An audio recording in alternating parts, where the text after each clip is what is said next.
gloves off in the Satoshi trial, the COPA v. Wright case to determine the identity of Satoshi Nakamoto, which is on appeal right now.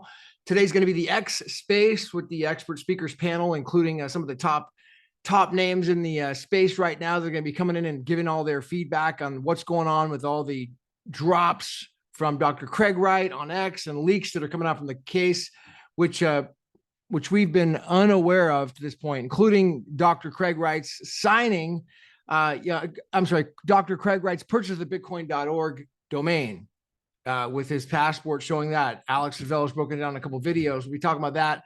We'll also be going through some of the latest drops, including him calling out Zuko Wilcox for perjury, Craig Wright going against his own attorneys, shoesmiths, and also, some of the appeal docs have been accepted by the clerk, and they've responded back apparently, showing him that he's got that Craig Wright's got to amend his initial documents. So not by the court itself, but by the clerk. So stay tuned to the end. It's going to be an exciting panel. We got Jack Pitts, Alex Favel, Brett C. Banafy, Jerry Chan, Ms. Casey Nicole, and we've got a number of others, and we've also got a special announcement from one Scott 369 BSV. So stay to the end for that. All right, this is Gavin Gregory, and I will see you at the top. Let's get started. Look, not convincing to me that it's a thing. Anyway, so it's very interesting. Yeah, that's a good analogy. It's being laid out live on Twitter. Literally, gloves off. Okay, that's what's happening. All right, crypto Spartacus, buddy. Well, go ahead, Scott.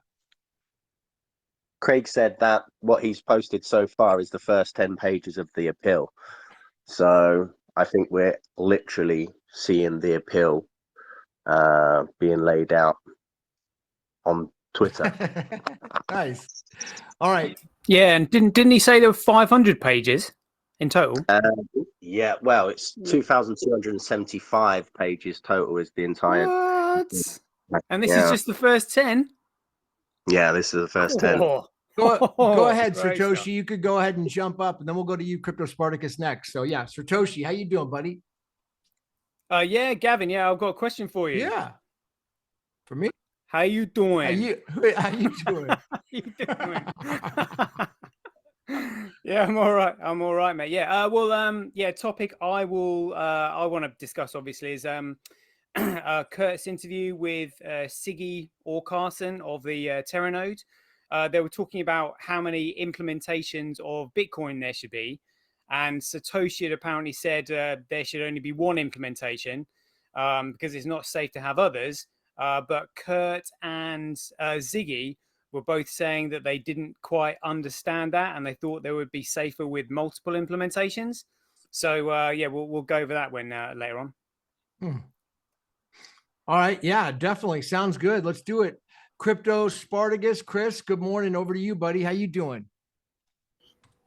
I'm doing well. Thank you, Gavin. I just kind of touch on what 369 was saying. I think that Craig is pretty much putting everything in his appeal out on Twitter so that it'll be much harder for the courts to kind of screw him over. I mean, I participated in a lawsuit here in Canada where the group I was part of, the Committee on Monetary and Economic Reform, we tried to sue the government of Canada. And I kind of warned the group that if there wasn't public awareness of our lawsuit, that the courts would just throw it out and there would be no public backlash. It would pretty much just get swept under the rug. And that's exactly what happened. And I think this strategy that Craig's taking to put everything out in the public record prevents that sort of thing from happening. Because if the courts just try to sweep this under the rug and screw him over, everyone's going to see plain as day because he's going to have all that evidence out before the courts actually have that opportunity. So it kind of prevents them from just hushing him and swooping it under the rug. Well, that's you know what, all that evidence needs to be put on chain ASAP, if you ask me. Well, yeah, I'd agree. Yeah, I mean that's why a space like this is super important, because we're discussing that, we're putting this out on the record, and we can basically make that recommendation. So let's go over to Alex Favel. Alex, you've been covering this a lot, man. So what's on your mind, buddy? Cheers, Gavin. I think that this screenshot Craig posted is actually the perfect sort of example of how their discrediting of Craig works, in that they pick out things that seem wrong and go, well, it would actually be like that. Like, you give an example of how they think it should work.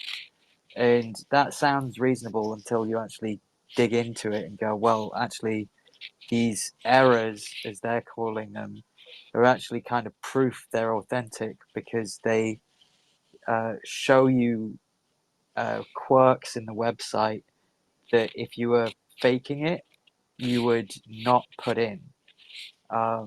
So, like, the footer is different to the footer in Craig's video is different to the footer from 2009, which is when the copyright notice is. But the elements that are not there have been deleted over those 10 years. So if Craig was accessing the website in 2019, when the footer is pulled, if those elements are deleted, they're pulling a blank, they're pulling nothing, so they won't render.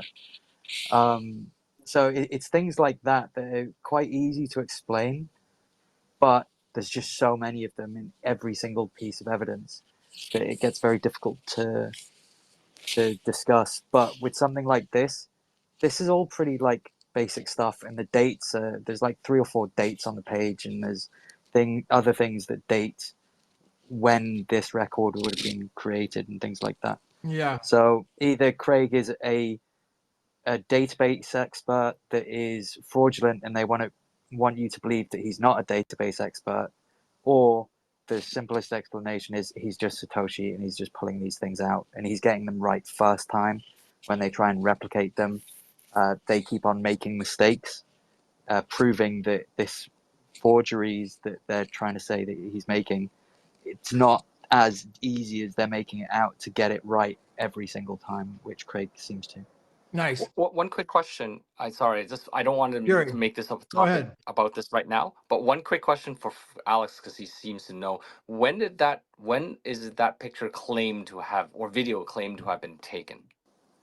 2019, and then Craig gave the login details to that account that he's videoing to a lawyer in 2020. Okay. And the lawyer logged in, and then the account was deleted after 3 days of maintenance mode. Yeah, I believe that lawyer was Simon Cohen, wasn't it? I think so, yeah. Jerry, did you have a comment on that? Oh, yeah. Well, I don't know if this is. Are we going to Well, dive we into can, this? yeah, if you want to detail give at me this point? just another minute, we'll just go to the rest of the panel and Yeah, then yeah, go for it. we'll open up. So let's go over to Andy. Andy, is it Andy Rowe? That's right. That's correct. Hey, buddy. Good morning. I've heard you before, but we haven't spoken. So go ahead and say, take 2 minutes and introduce yourself and say what's on your mind. How you doing, buddy? We haven't heard from you, Andy, yet. Go ahead and take the floor. Certainly. My name is Andy Rowe. I live in Ohio, and I've been in the Bitcoin space for about 11 years or so. My history with Craig goes back about 9 years. And I just wanted to circle back. You guys were mentioning Craig potentially logging in and making the case for there only being one implementation. I know we're jumping around quite a bit. And it's important to remember back in those XT days, it was, I think Craig's assumptions were that there would still remain sort of a just one database. And something that kind of fell apart was the activation of SegWit prior to the block size increase. I think there was about a 3 month or maybe a 6 month period between the activation of SegWit and then the failure of BTC 1x that Jeff Garzik was the lead developer on. And Jeff sort of embedded a off by one error in the activation of the mining of a new block size. And that's kind of what was blamed for the failure of the activation of the increased block size. It seemed like there was it was confusing about how much hash power was actually supporting the block size increase. But then sort of, I don't know if it was 30, 40 minutes into it, Jeff and other people noticed like, oh, we've got an off by one error. Let's try to push out this update.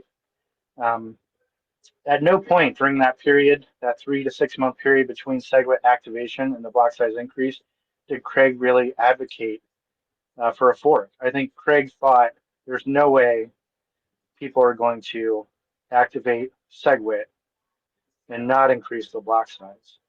And Garzik in the Slack channel for the BTC1X, I think that's what it was called, failed implementation. He sort of blamed, I called him out directly, and Jeff blamed Stephen Pear. Said, well, Pear was one of the guys that pushed really hard for us to activate SegWit and ensure that the industry would activate the block size increase.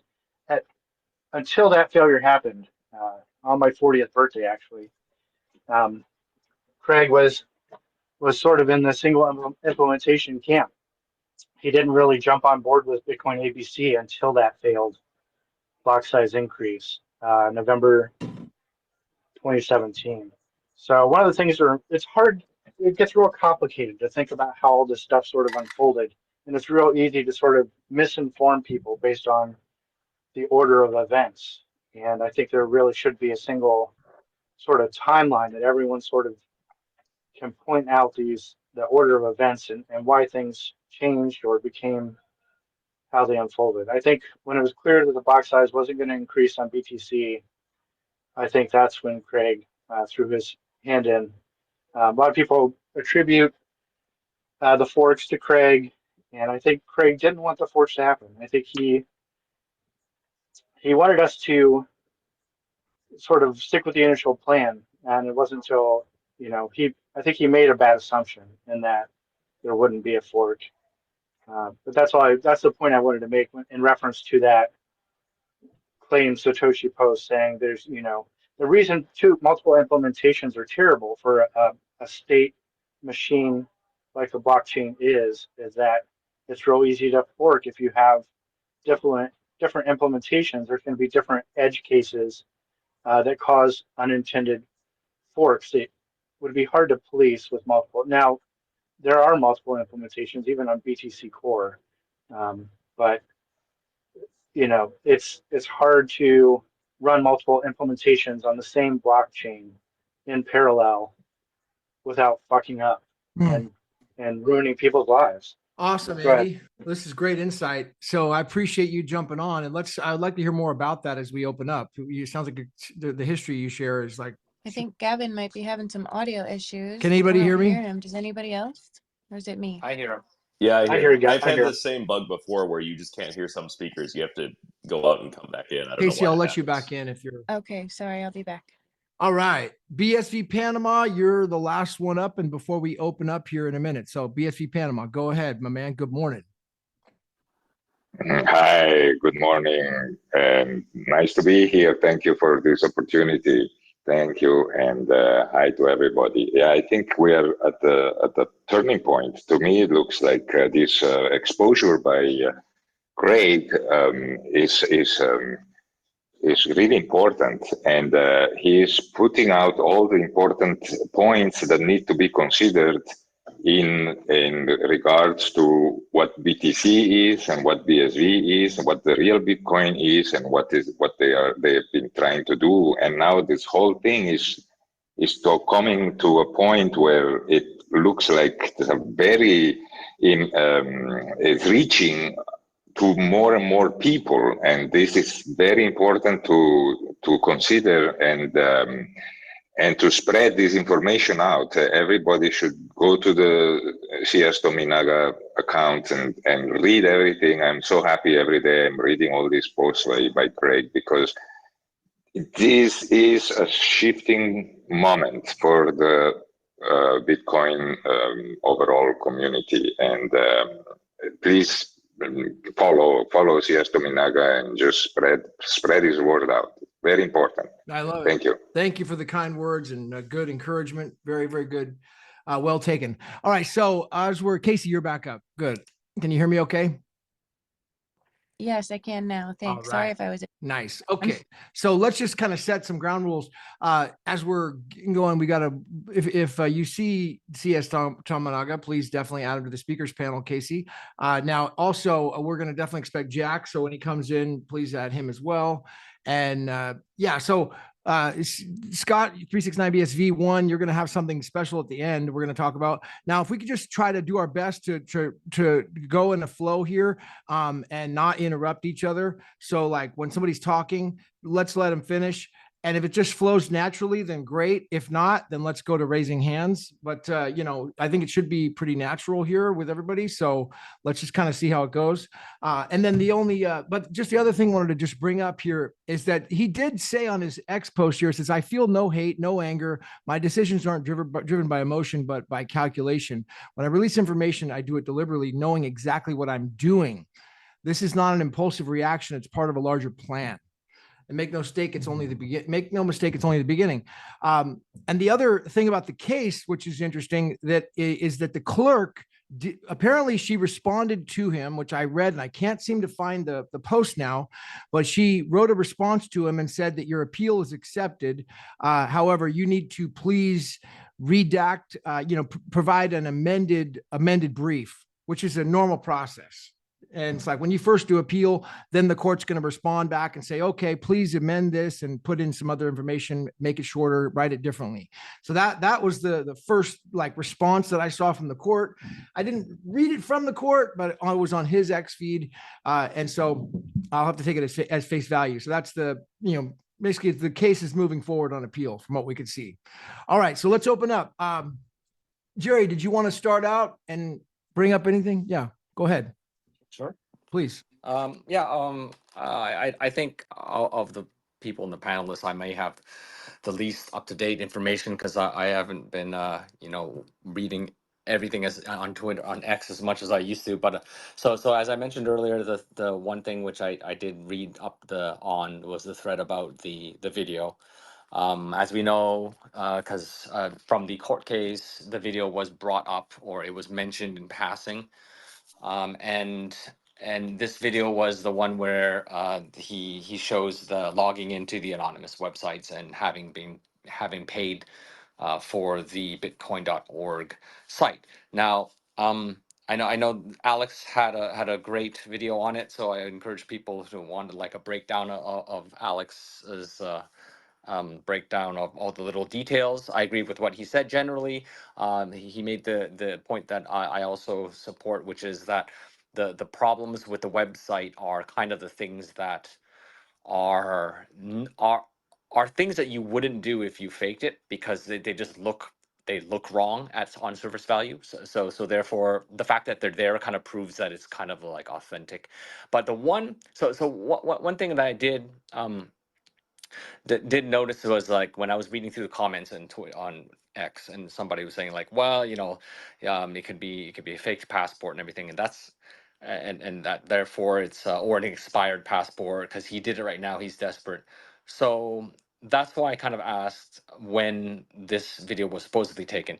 So it jives because I believe that there is one notable fact that passport cannot be not cannot be 100%, but very, very unlikely to be faked or a expired passport. It's because expired passports are usually clipped or they have a hole through them, because you don't have a passport where you can sort of carry around and while it's already expired.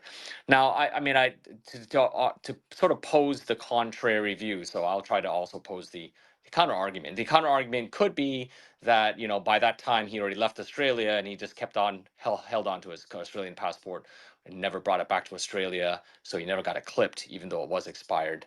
But that's kind of that was the one thing I noticed, and I think before letting other people bring more pertinent information up that we can discuss on this or the other points that have been brought out about the appeal, I'll just generally say that I think this whole thrust by Craig currently in X right now is sort of like the airing of all of the dirty laundry, so to speak, that that we kind of talked about during the actual court case already, but it was very much in pure speculation mode back then. But it's kind of coming out in the open now, which is good. So I don't think anything was strikingly new, but a lot of things are coming out from his CSTomoniga account, which are kind of supporting the theories that we had back then. And I'm sure people will go through, things such as like the mishandling of evidence by Ontier, what happened to Papa Dennis Mayaka, or the Papa something, Beard, I don't remember. His name had Papa in it. So I'm interested to hearing what anything else people have said about that. I'll end with the fact that CSTomoniga is I'm guessing, of course, I don't know for sure. Craig did not tell me directly, but CSTomoniga probably stands for Satoshi Tominaga. And Tominaga Nakamoto is the person that is the Japanese philosopher, the Adam Smith of Japan during the Meiji Restoration era that Craig always basically said he had a lot of respect for. He was the person who, or the philosopher who supported the opening up of Japan during its most sort of xenophobic age, before leading up to the Meiji Restoration. So that's where that name comes from. It's actually the reason that's where the Nakamoto comes from the Satoshi Nakamoto, whereas the Satoshi came from supposedly Ashen Pokemon. So I'll leave it there. That was actually telepathy right there, because that was exactly the question I was going to ask you, Jerry. You answered it. So thank you for that. Perfect. That was perfect. Brilliant. Okay, let's see who wants to comment on that. Well, one thing to add is that I believe that was okay. What I'm not clear on, and maybe somebody can respond, but I believe the post from that video was in Write 11. We never really got to see all of Write 11. There was so long. I mean, I don't even know how big it was. So I think it was actually in Write 11. With that video, there was a link to it in the document itself. So Yeah.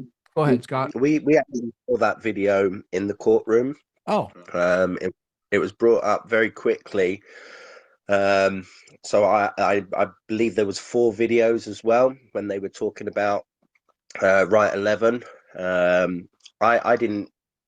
just presumed the process of why these dates didn't match up was because of what you were seeing was a screenshot or a live moment being recorded at a later date, because of otherwise you're just effectively doxing yourself by putting an up-to-date passport. And in the court documents it said, I believe it was 2019, so it would make sense that's right at the end of the passport expiry date.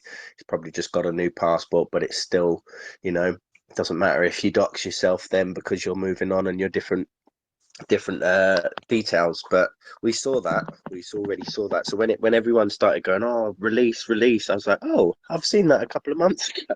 So they played it in the courtroom actually at that hearing. What happened when that happened in court? Because I don't recall that. That's the thing. Nothing. There was no nothing from. Sorry. I'm sorry. I just said I don't think they brought it up. That's one of the problems, that the lawyers didn't think that was relevant enough or something. No, Shoesmith didn't, but I'm pretty sure Bird and Bird did bring it up at one point. I think they said something about they didn't film the URL line, and so it didn't show the green shield icon that says it's an SSL connection. So they thought it was like inadmissible or something. Yeah, it was basically the same stuff that they're saying on Twitter currently is what Bird and Bird thing. But no, Shoesmiths didn't come back to that or do anything regarding that. It was Bird and Bird that, because I remember seeing that screenshot. I remember seeing something about Sakura and them talking about Sakura. So yeah, it was mentioned in the trial. Also, the document that I've got, the document here from the case tracker, it's saying that the permission to appeal on the 16th of September, case file was passed to case management, and then on the 18th of September, letter sent to applicant / solicitor to request bundles and / or documents. And I believe that would obviously probably be a reduced number. I believe it's 350 or 300 pages that it was reduced to, that he had to. But Craig did actually post all of this on X. 2 seconds, let me just get it for you now. Yeah, that's what I remember seeing as well, that he had posted that the court responded back to his appeal saying, now please file an amended document or amended brief, with a 300 and something pages to it. Yeah, it was an initial amount, and then so here we go. It was. Let me go on to the. Sorry, 2 seconds. And we're gonna just FYI, we're gonna hold the, keep the speaker. We got a full house on speakers right now. So guys, if we could hold on requests for new speakers until we go up for questions on the end. Here it is. Go ahead. Yeah. In summary, the appellant has permission to rely on the revised grounds of appeal comprising of 29 pages. The appellant must file and serve a summary skeleton argument comprising no more of 50 pages in 12-point font and a 1.5 line spacing by 4 p.m. on the 20th of September 2024, which is today. The office will provide the 365-page skeleton argument to the Lord or Lady Justice, determining the permission application for reference as required. I believe that was this is the part that's been asked to be reduced.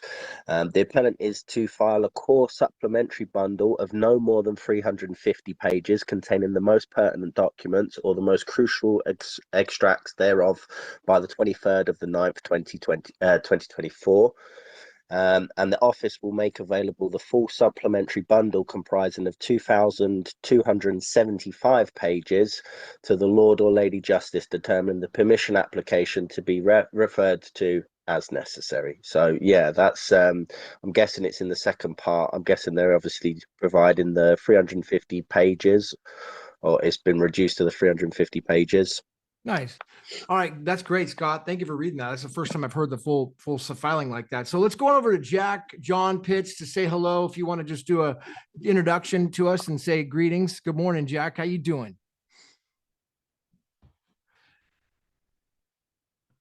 Looks like you're still, hey, buddy. Yeah, sorry, I'm coming in late, Gavin, so I don't really have much to say, but I'm happy to listen until I hear something I can. Okay. Grab. Yeah, no worries. Then just that sounds good. We'll come back to you. All right, cool. Let's do it.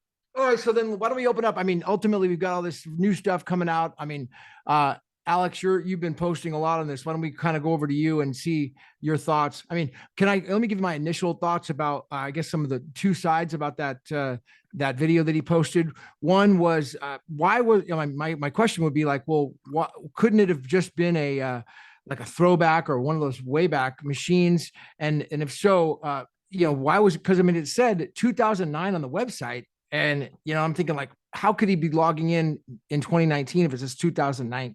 And then it said eGold as well. And I think eGold was out of business and bankrupt by 2014. So how could he be accessing eGold, Alex, in 2019? Yeah, you have to kind of understand how the different elements of websites generally work. For example, like a table's headers, once they're edited permanently from that point on in the future. You can edit them, obviously, but if you pull down the table, that header will always be the same. So if you go to anonymousspeech.com and look at that table that Craig was looking at in 2019, it'll say Bitcoin. But if you go back in time in 2008, it won't say Bitcoin, it will say eGold instead. When you create a record, typically you copy the top header's information, right? In that, like, what's it describing? What categories are there? In this case, it's what categories of payment are there? There's bank transfer, PayPal, credit card, and eGold. If that record is created at the time when that's what the header says, it'll pull down those into the record as well. So Craig's record would have been created in 2019 if the record itself also says Bitcoin. But the fact of the matter is it says eGold, which means that it would have been 2008. With 2009 in the footer, the website isn't going to regenerate the page once your membership has expired, because basically everything on it is inactive. So they're not going to update anything because there's no need. You just present the page that's already been generated, which is why the copyright is 2009 and not 2019. The question is, why isn't the social links there? Well, the social links aren't there because they were deleted from the website's database. So that when Craig loaded the page, it's likely trying to pull something, but if there's nothing there.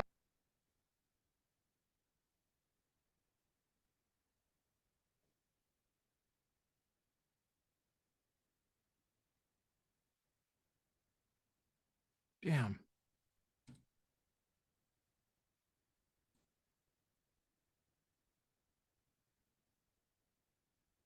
Things are bumpy. They don't necessarily, they're not completely smooth and perfect. They have inconsistencies, bugs. One of the bugs that the court documents talks about is that there's a phishing profile picture, where it's like a profile picture that you have that's got phishing under it. It appears to be a part of the website that allows you to ensure that you're not on a phishing website, because if that image is different to what you normally see, well, then it's not the right website. But if you have an expired account, well, then you don't get access to that feature. So, and that's kind of talked about in the court filings, and they do kind of say, well, even though it's an inconsistency in what you might expect, it's replicatable on our end when we set up a new account, and that's what happens. But that's, of course, why they had to shut down the entire website, because this stuff is trivial to check if you've got access to the website.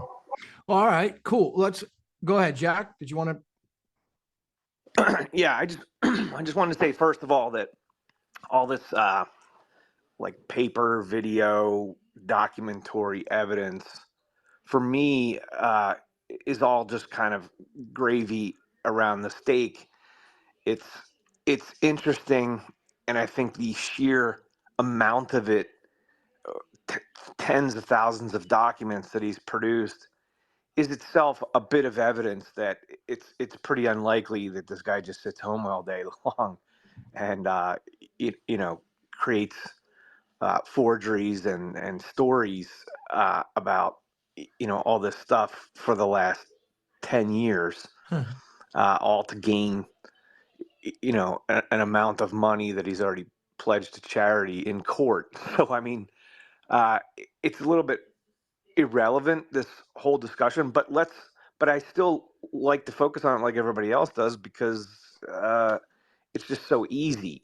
It's what most of you wouldn't be looking for to verify Craig's Satoshiness, because you're using other criteria that Craig himself is conducting this case based on that form of proof. For instance, like if you're going to prove your identity, the best person to do that would be your mother, and she would describe your birth, and then she would also tell certain stories that only you and she would know. And that's in fact what happened with Gavin Andreessen signing, right? He refused to come to London to do the signing.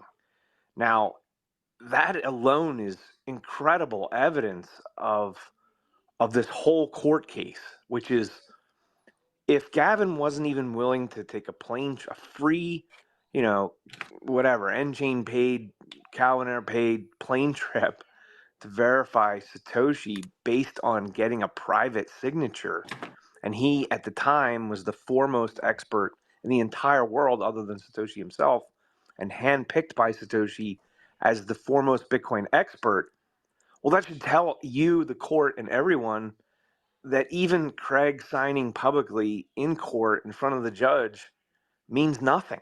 I mean, it means something, don't get me wrong. I shouldn't say nothing, but in proving identity, it really does mean nothing. It's kind of like I can have a fake ID that says I'm me, and I can have a real ID that says I'm me. But it's kind of like, yes, and so what? What authority does that name give you?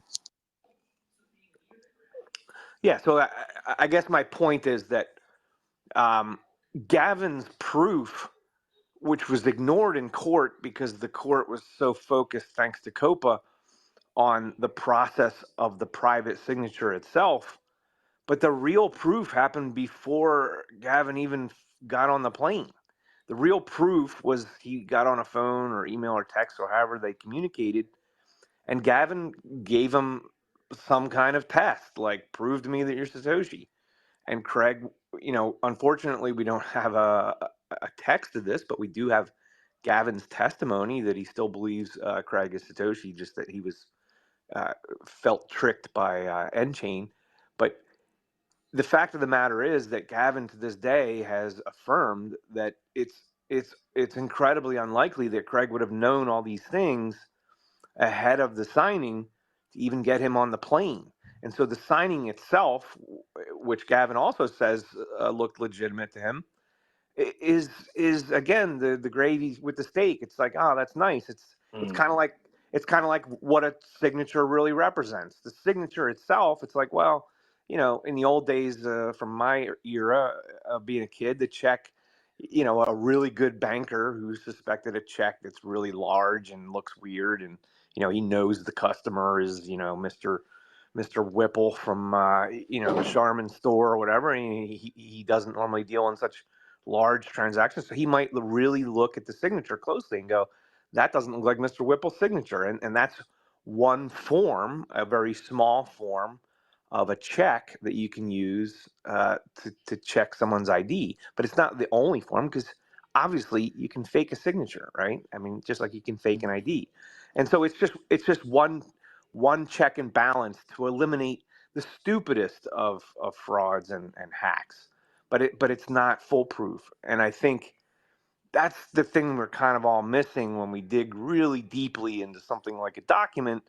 I mean, we don't even know if this is, I mean, you guys might know, but I don't know if this is one of the documents. Supposedly Craig produced like 70,000 documents on these 2 new disks that he submitted to court in September. And yet supposedly 20 of them, according to Nchain witnesses and stuff, were doctored by someone that was able to penetrate Nchain's walls, whether that was Christian Auger Hansen or one of his henchmen or whatever, is all to be discovered and discussed and debated in several different, criminal and non-criminal court cases. But the fact of the matter is that first we would need to know if this document is even a forgery or not, and not in the sense that Craig did the forgery. That's certainly possible in the Bayesian sense. But we also have to consider that his enemies forged it to make him look stupid. Or, I think in this case, I'm not even sure. I believe it's actually not Craig that filmed this particular video. My memory's not perfect, but I believe it was someone at Antier that filmed it. And that adds further intrigue to this whole thing. And so this is just a precursor in my way of saying that while I don't consider this particular instance very convincing for Craig or not for Craig, or nor very important in whether and how I deem whether he's Satoshi or not, which I'm pretty much 100% for all practical purposes sure that he is, I would say I have questions, and maybe you can answer them. But I think the first one is to clarify the copyright date at the bottom, because very experienced website designers have told me that this is 99% sure that this video is somehow forged, because I think it would this expert told me that in 1996 pretty much the way websites were done was changed such that there's just a simple piece of code at the bottom of the page in the footer that will automatically update regardless of how old the content is. And I understand perfectly and very much respect, Alex, your assessment. And in fact, when I look this stuff up on Google, the very first thing that comes up is actually your explanation that if the material is old, that the website is actually bringing up old material and it's not updating. But this person is 99% sure that that's wrong. And that's kind of my whole point. It's like, in Zemgal's Bayesian considerations, there's 2 factors, right? And so the one factor is, well, this guy who's sort of in the Artie Van Pelt camp says that it's 99% impossible for this thing to be a legitimate video. But what I would say is you're ignoring the other factor, which is when you consider whether this video determines Craig is Satoshi or not, it's actually somewhere around 0.5% strong, like 0.5% may be important. And so you're multiplying 0.005 times 0.99, and it turns out that that contribution to whether you think Craig is Satoshi is like 0.045 or something, right? So it becomes very irrelevant. Whereas if you could understand Bitcoin and say the selfish mining fallacy and the paper that was written by Avalanche's dorky Cornell professor, semi-professor, I'm forgetting his name, but also the guy who's sort of using truly using the legal system to destroy his rivals, the Avalanche rivals. I forget his name. Help me out here. Semin Gonzara. Yeah, Goon. Good job. As I like to call him, Goon, because he is a goon, and Goon, um, you know, that paper that he wrote, which is a legitimate, attempt at an academic paper. So give him credit for that. But it was refuted like by I think 6 or 7 papers under Craig's pseudonym. I don't remember if it was Marlowe or the other one, but you can read them on Medium, assuming that Medium didn't cancel those like Twitter seems to do to Craig all the time.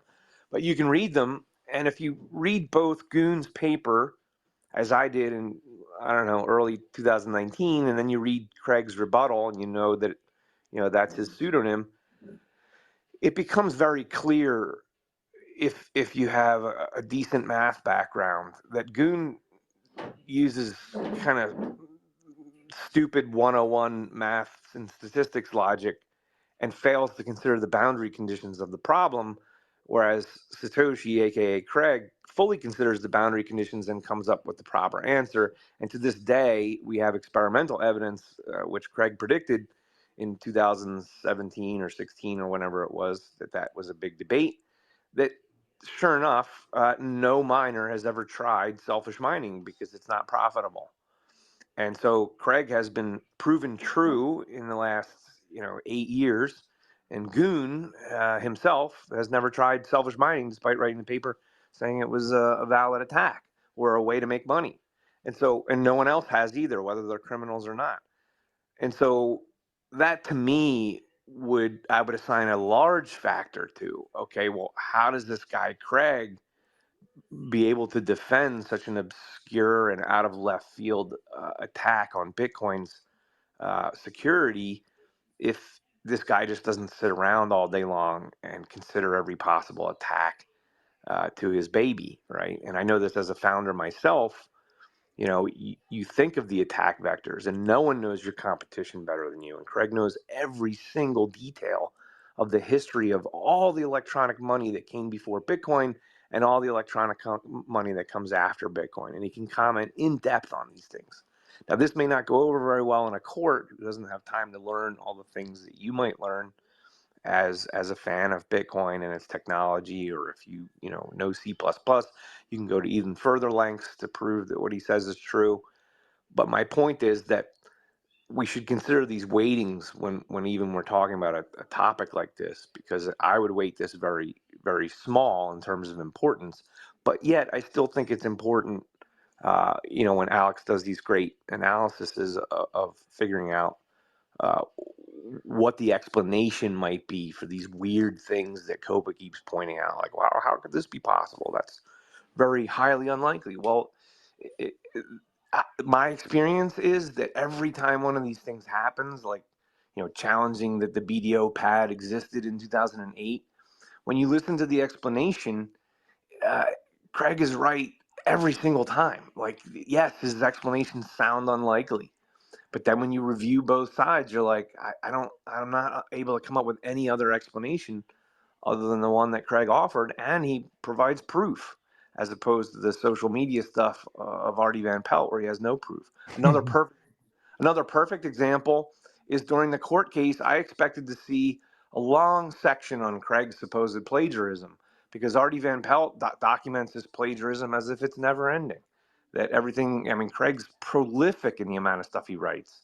His whole life is online in terms of like his career thoughts and his thoughts on on all the things surrounding Bitcoin and his patents, and talks mostly freely. He won't tell you like secret corporate information, but he's very generous in talking about Bitcoin.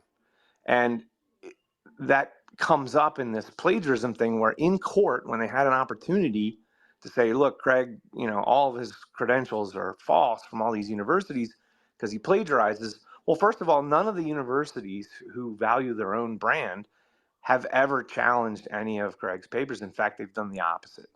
And second of all, the one thing they challenged him on was a reference in one of his many papers, and the reference didn't reference this one woman's stuff.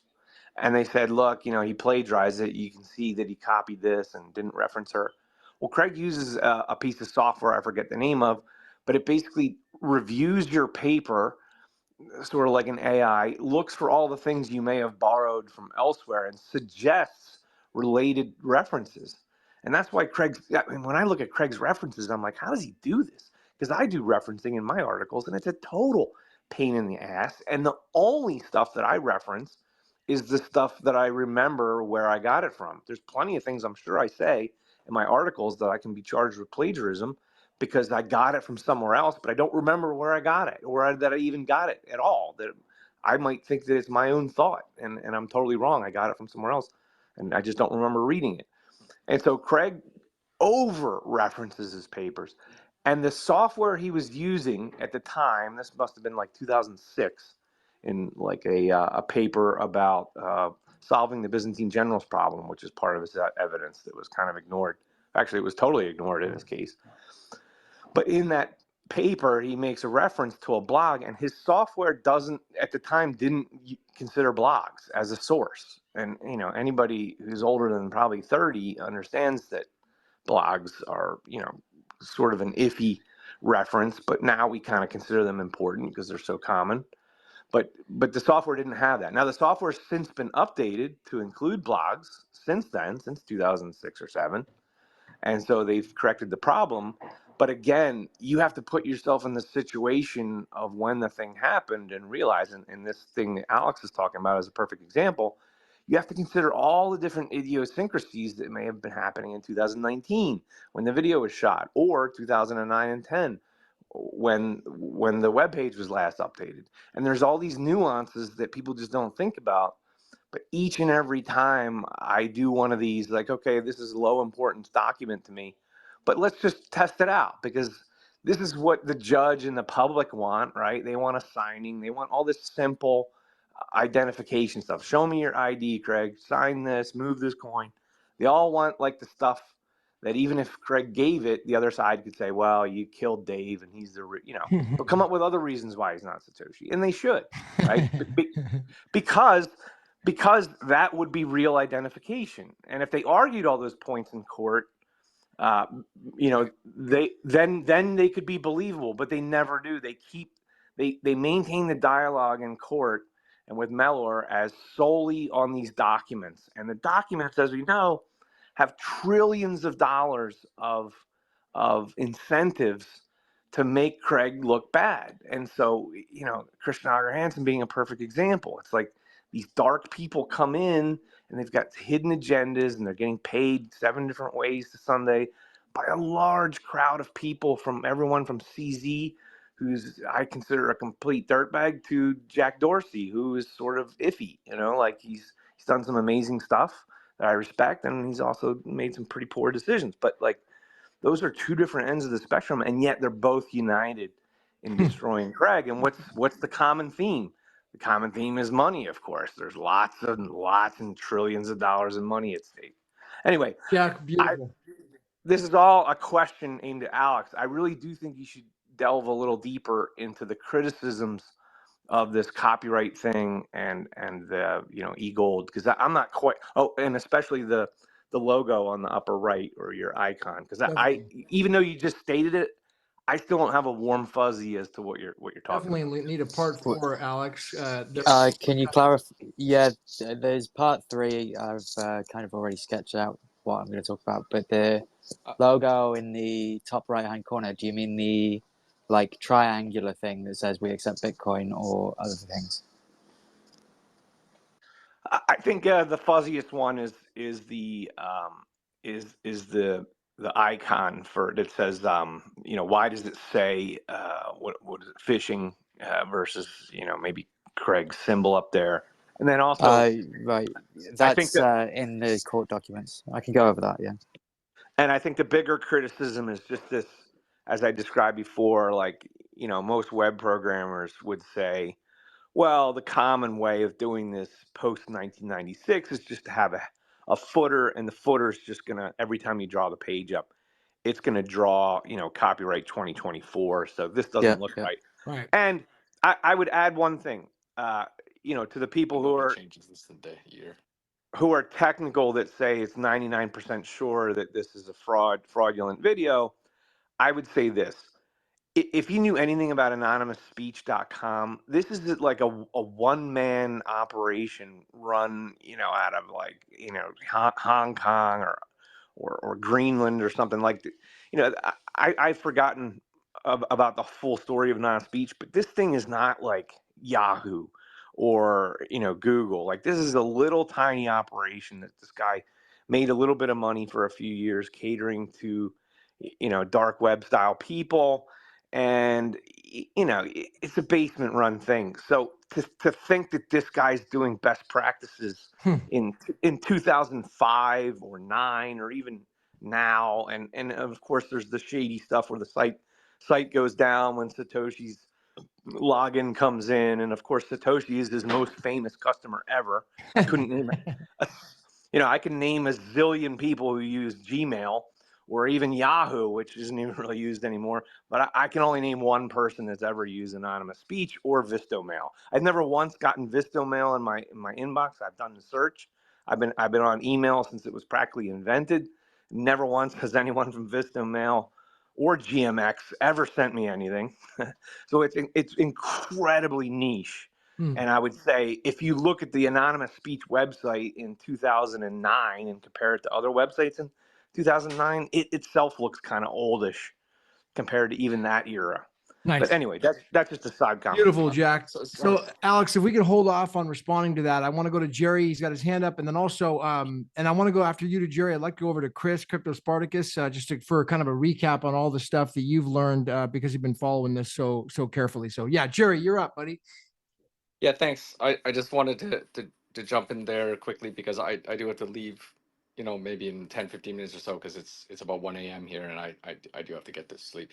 But I did want to take I suppose some of the stuff that came out that jumped out at me when Jack was talking was that if you take a step back, there's a lot of things of evidence that is not signatory evidence, right?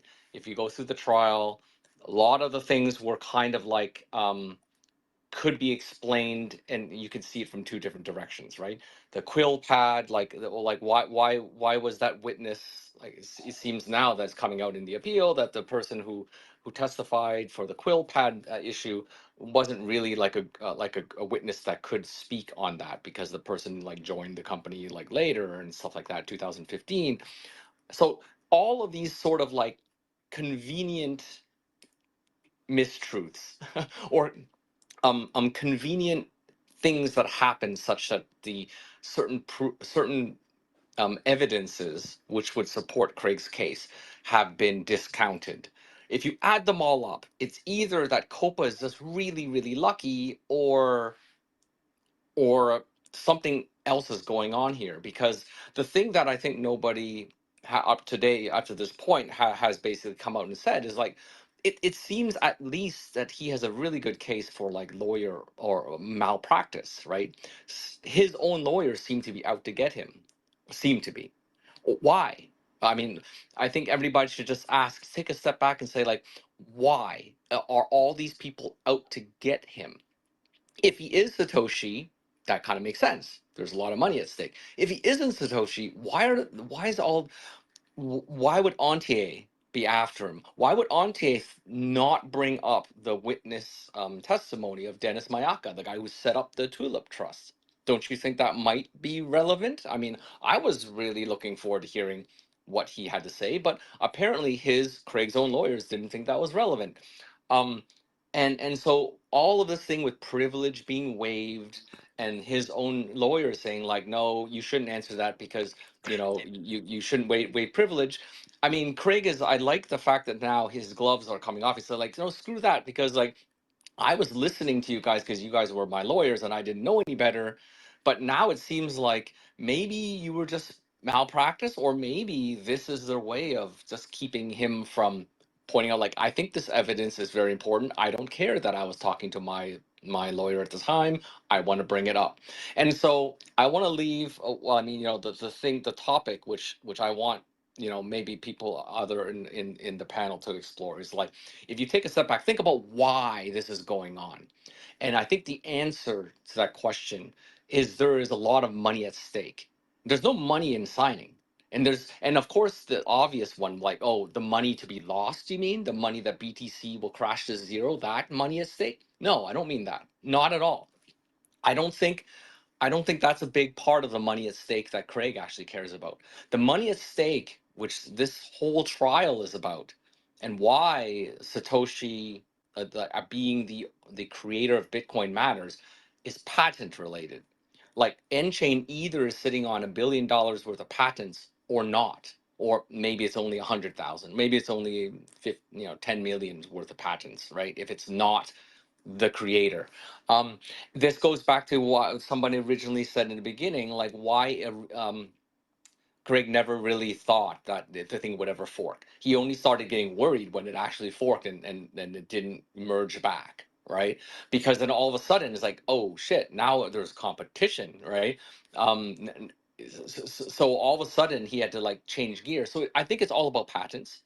And if you think about what COPA has to defend here, why are they so desperate, why they may even be paying off lawyers on the other side to sabotage the case, or paying Christian Eiger Hansen, all of these are alleged. I'm not accusing anybody of anything. I don't know.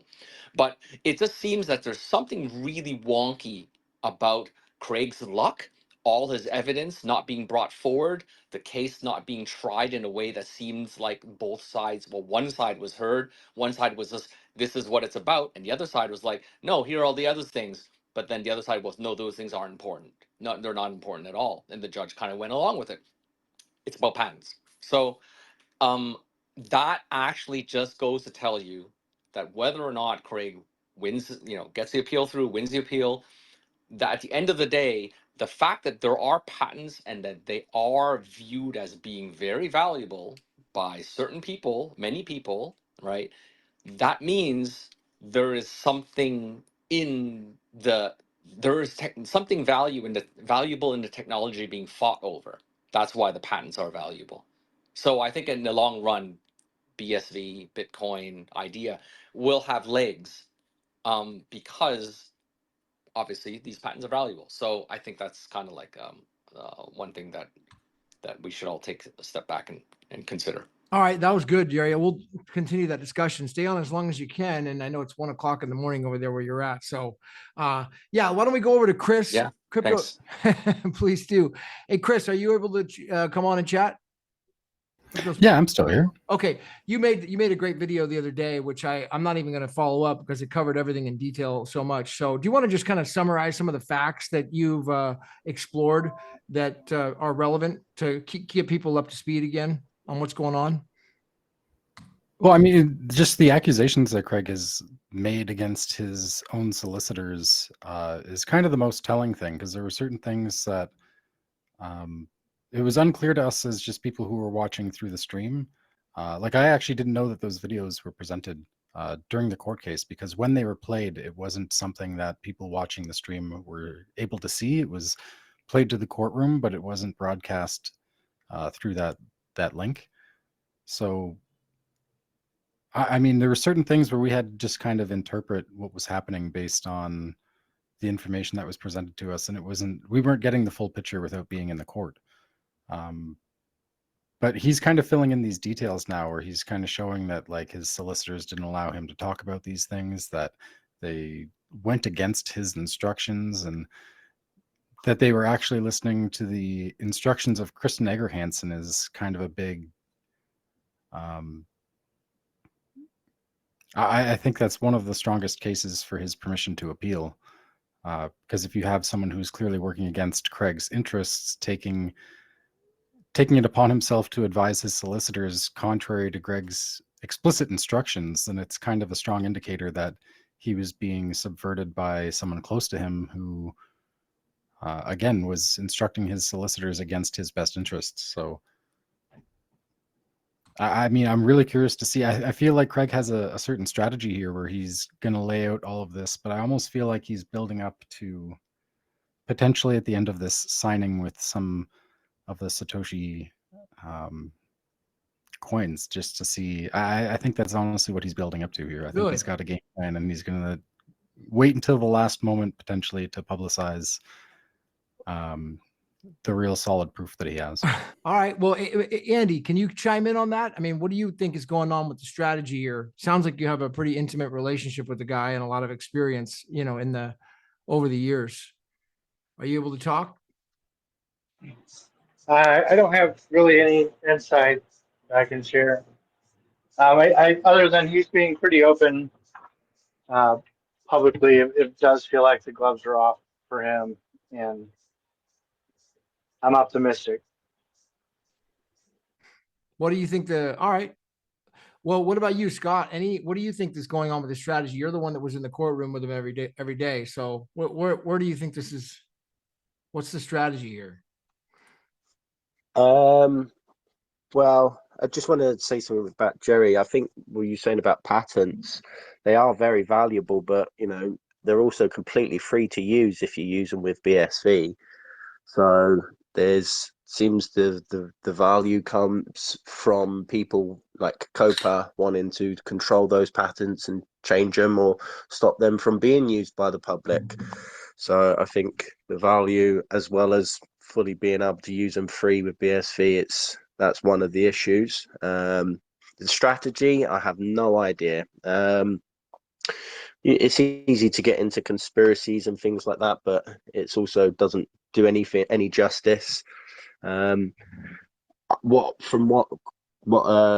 Craig replied to on one of the posts I said, it seems to me as if he's going to lay out his entire appeal publicly, and when he's talking about the quill pads, when he's talking about Zuko, when he's talking about people who say they're not invested in BTC but they are invested, when he's talking about all of these different issues, that's obviously part of his appeal process, because the judge appeal process comes from if there is a glaring error which is provable, or if multiple other things. So yeah, I think we're seeing absolutely everything, or we're going to be seeing absolutely everything mixed in with some of his other things he likes to do with the articles and the traveling and whatnot and what else.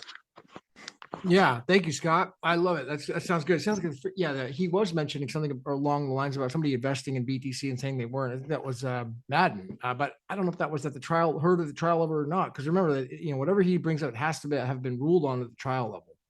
And on the patent note, I will give credit to my friend David Pierce, who I see in the audience here. He's a patent attorney, and he would be the expert on this. And we spoke in detail about this on a video, which you can watch on my YouTube channel. Which he explained, that there's absolutely zero basis in the law for patents for COPA to attack the N-chain patents based upon Craig not being Satoshi. In fact, it would be laughable. It would be fallible. It's just, it's zero. It's just not, that's not how patents work.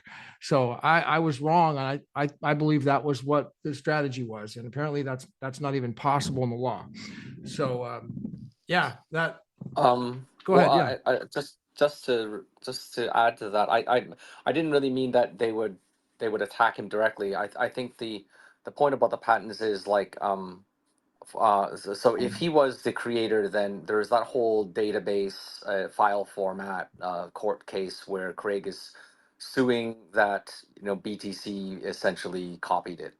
I mean, so if he was the creator, then BSV is, he can say like, look, I didn't give you permission to copy the database format, and I didn't give you permission to copy the block header like protocols, da da da da da. I know those aren't exactly patents, but on the patent thing, I think I would just say that there are a lot of things that are under the BSV open license, but you know, nChain has like 1,000 odd. Well, I think it's like 1,600. They always say.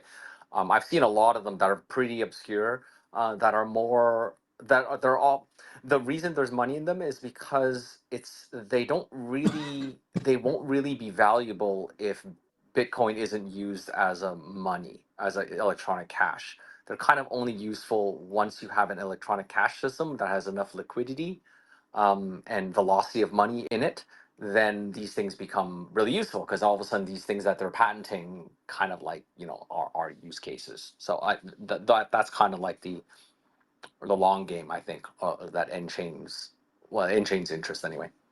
But yeah, if I do have to bail out, I want to thank you again, Gavin and Casey and everybody else for joining. Sorry, I'll try to stay on as long as I can, but I'm fighting to stay awake here. No, thank you, Jerry. 1 o'clock over there, man. It looks like Craig is apparently out in China. So that's what I read on his thing. Is he's posting pictures from mainland China in Chinese. That's the claim. So all right, Casey, go ahead, Jack. Yeah, I just wanted to agree with Jerry on both of his points, that this really is a fight. The COPA case is a fight over patents, but also, even more importantly, it's a fight over the Bitcoin copyright, file format, and database. And that last part is even the bigger deal, because if COPA loses this case and Craig has proven Satoshi, well, then he is the copyright owner, right? And that's what this case is actually about. And if he's the copyright owner, then the worst that can happen to BTC is they're injuncted from even operating. They would have to shut down. Now, that's unrealistic because typically courts don't like to affect markets very much, and they kind of give the benefit of the doubt. So even if BTC's, elite, blockstream leaders, definitely stole the thing and realized exactly what they're doing, and if you listen to Kurt's really good background on Bilderberg Group and MasterCard, which sounds very believable since they finance Blockstream and all these BTC people at the top. Even if you discount all of that sort of considered conspiracy theory, you still would have a court that would say, okay, we don't want to shut you down, BTC, because now we got Blackrock and RFK and Trump are talking about all this stuff, and even the Biden administration with Sammy Fries, as I like to call him, or Sam Bankman-Fried, they were involved in all this stuff. So like, too many people would be affected. So what can we do? So what a court will typically do in a patent case is they'll attempt to come up with a relief for the winner, which would be Craig if he wins, and they'd say, all right, what's a reasonable licensing amount? So first they'd probably direct them to figure it out on their own, and Craig could be generous, or he could be a dick, and vice versa, and they could argue over what the proper amount should be for licensing the Bitcoin database and the copyright. And we saw what Craig offered before the case, which was incredibly generous in my opinion, and should have made COPA just sign immediately, as perhaps Zuckerberg did, to get out of it. We don't know, but my point is that it would be very bad, not so much for the licensing part, because that would probably end up being insignificant for BTC. They would have to pay something and it would be uncomfortable, but it wouldn't crush them. What would be uncomfortable is the irreversible brand damage that would happen. That, okay, people aren't dumb. People would say, oh, well, if BTC has to pay even 1 penny per transaction to Craig Wright or whatever entity represents the copyright ownership, that's embarrassing, right? And BT's fees are something like 50 cents to sometimes $400 for a transaction. So 1 penny would be nothing.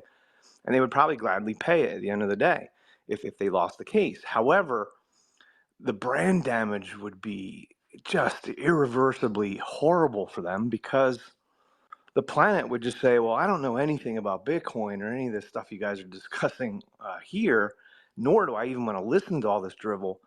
But I do know that this guy won in court, and this entity has to pay him because he's the inventor. And so then they would say, well, what about this BSV stuff? Maybe really small transaction amounts make sense. And maybe we shouldn't overvalue having, 2,000 worthless nodes versus maybe 3 strong ones in BSV. And all those attitudes would change just based on the fact that there'd be a lot more people, maybe not the majority, but a lot more people would say, oh, okay, well, let me at least consider this BSV and look into it. And I think that, along with what Jerry's talking about, is exactly what is being fought over here. And the other thing I'd like to say is, I don't know, I first, when Antier lost the Norwegian case, I thought, well, how incompetent could these guys be if like this tiny little, Matlock-like firm in Miami could beat a much bigger rival in the Kleiman case, and these guys can't even win in, a rinky-dink court in Norway on a much smaller issue. But I want to defend Antier. So first of all, their forensic auditor was like a real, I don't know if it was KPMG, but it was one of the major firms, so reputable with all the licensing that Craig likes and all that stuff. So that all was much better in the Norwegian case. I also think the Norwegian case was relatively unwinnable, if not completely unwinnable, because they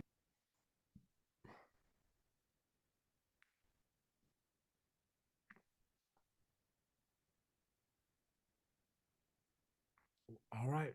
Right back. Hold on. At 100, I think it's 130 people in here. Full house. Reconnect. a kink in the Norwegian libel law in the way it's stated that, maybe that was what led them to drop that one, assuming that's permanently dropped, because there's another UK version of that case that I'm not sure if that can proceed if Craig wins this case.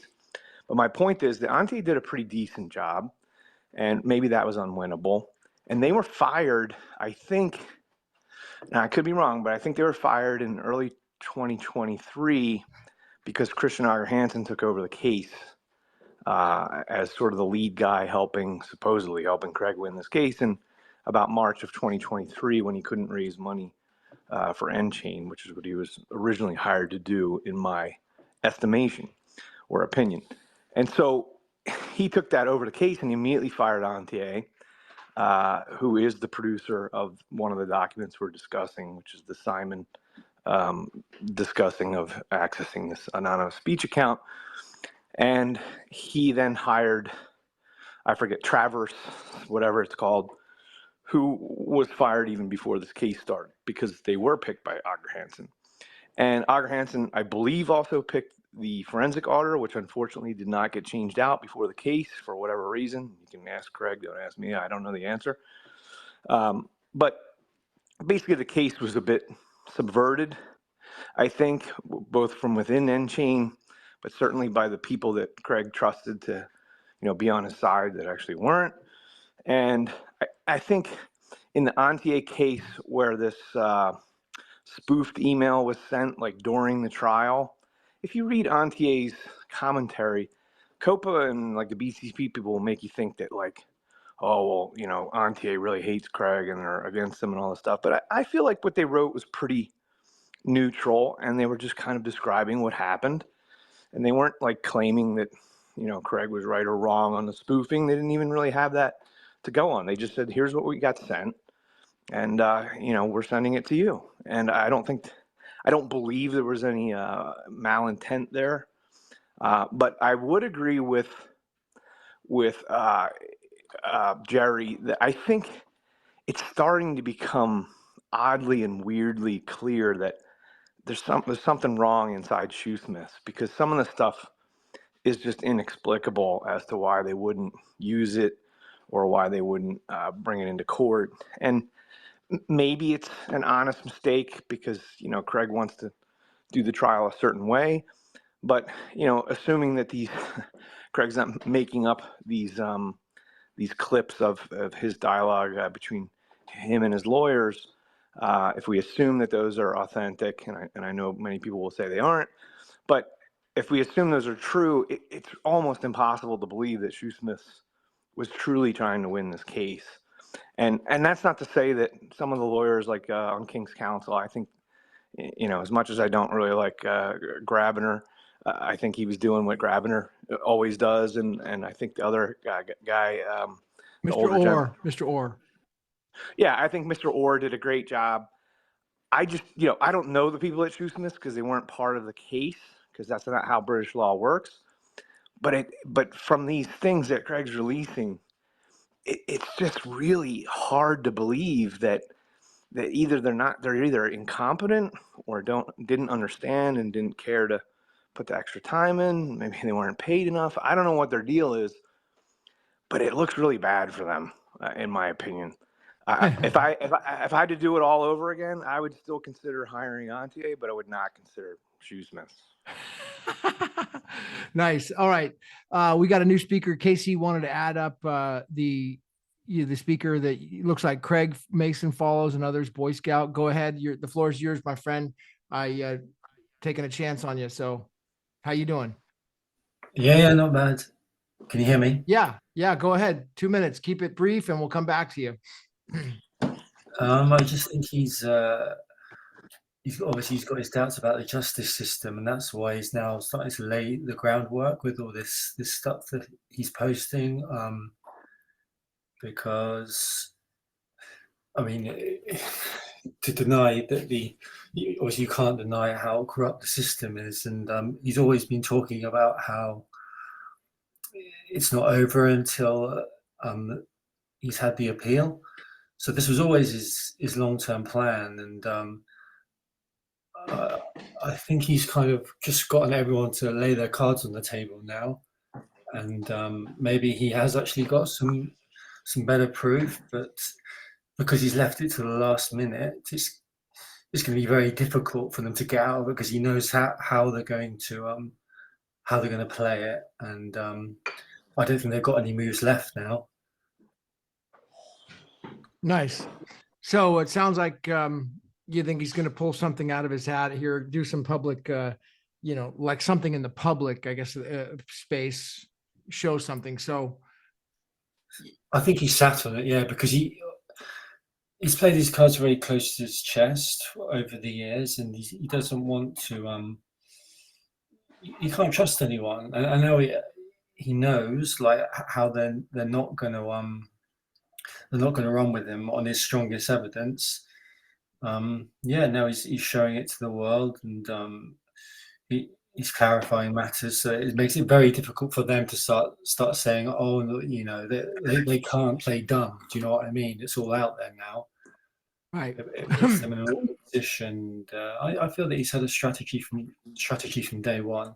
Seems like it's, and yeah. No one's so naive to think, well, hang on, no, I'll just take it into the courts and then justice will prevail. That's just. Yeah, no, good point. All right. So let me just ask everybody to please repost this space and like it, get it out there so we can get the message out there. Reggie was trying to come up as well. If he comes back up, Casey, feel free to add him. Looks like Casey, you just got dropped down. So there's a lot of glitches with the space. Perhaps it's, I don't know what's going, but we're doing the best we can. So we haven't heard from you, Craig. Did you want to chime in and make any comments or give observations? Yeah, definitely. I think that that's a great point.